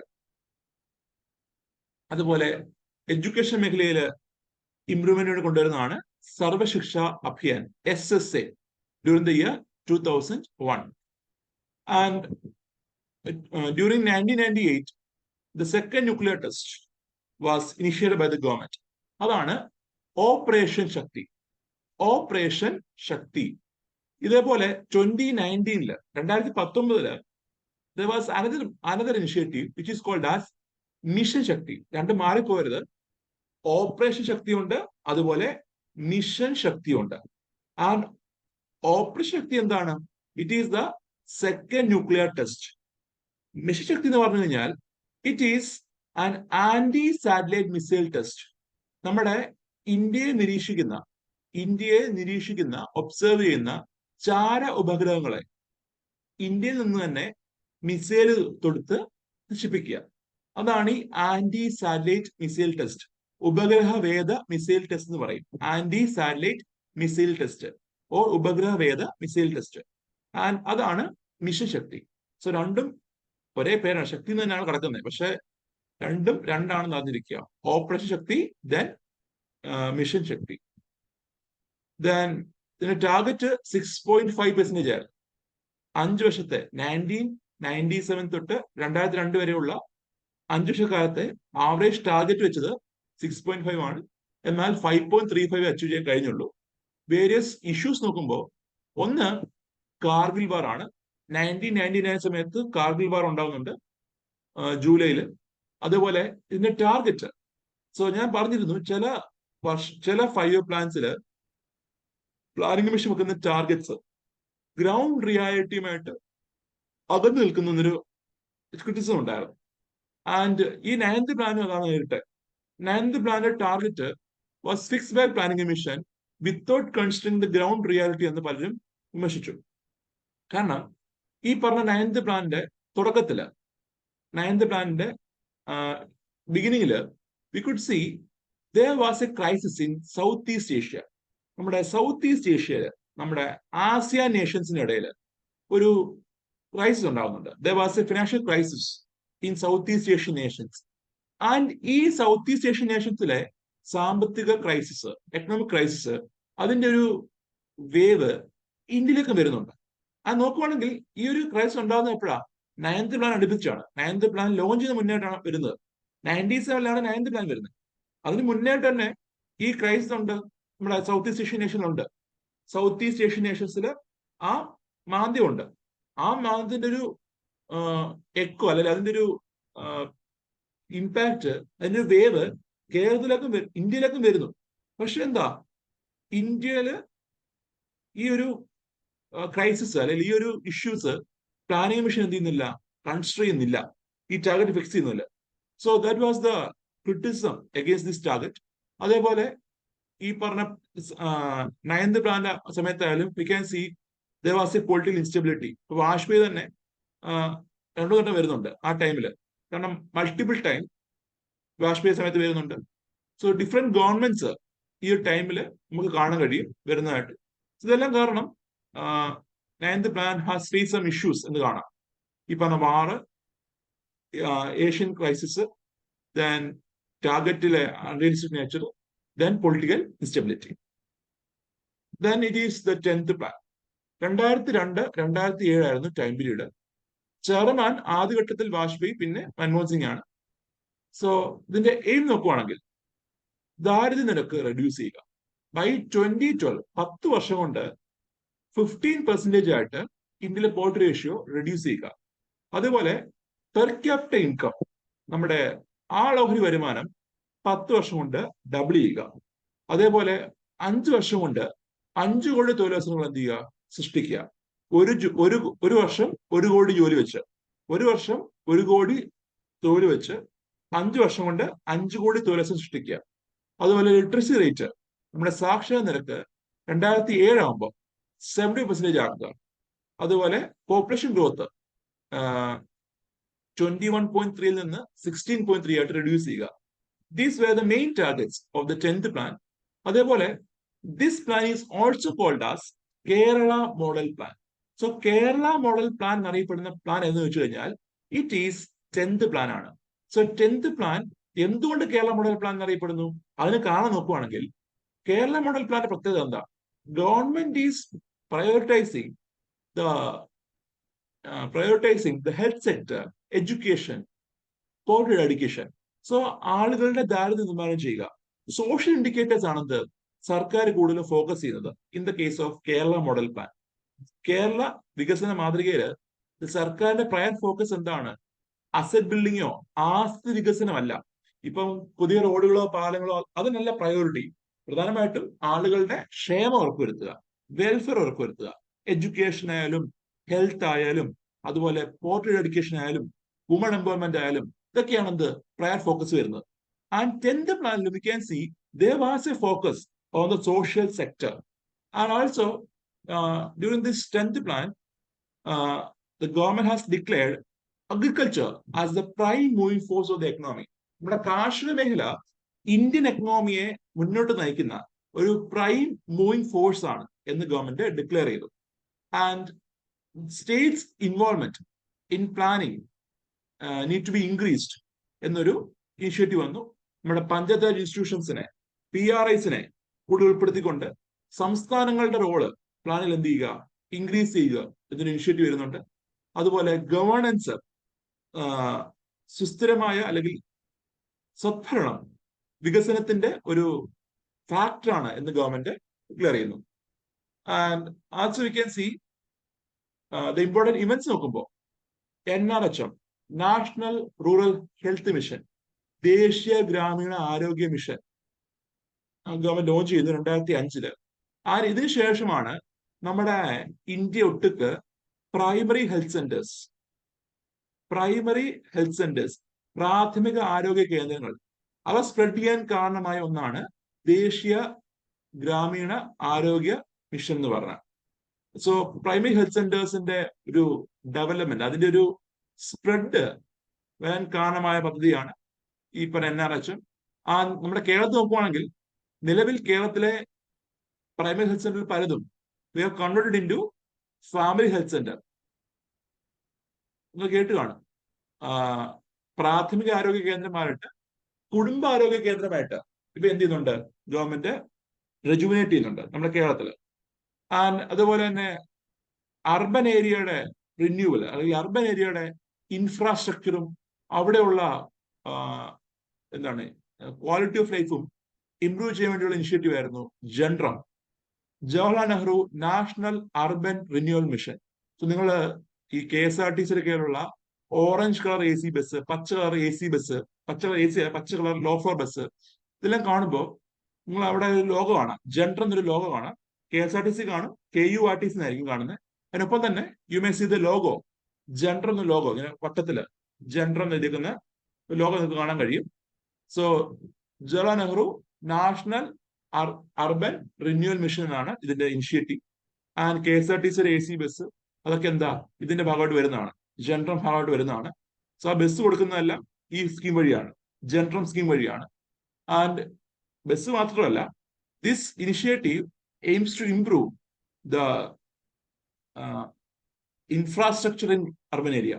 അർബൻ ഏരിയയിലെ ഇൻഫ്രാസ്ട്രക്ചർ, അവിടെയുള്ള ട്രാൻസ്പോർട്ടേഷൻ, അവിടെയുള്ള സീവേജ് ഫെസിലിറ്റി ഇവയെല്ലാം ഇംപ്രൂവ് ചെയ്യാൻ ജൻറം സ്കീം എയിം ചെയ്യുന്നുണ്ട്.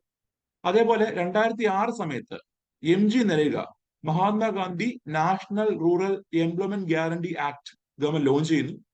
And during this 10th plan 86 Amendment Act was pass by the parliament.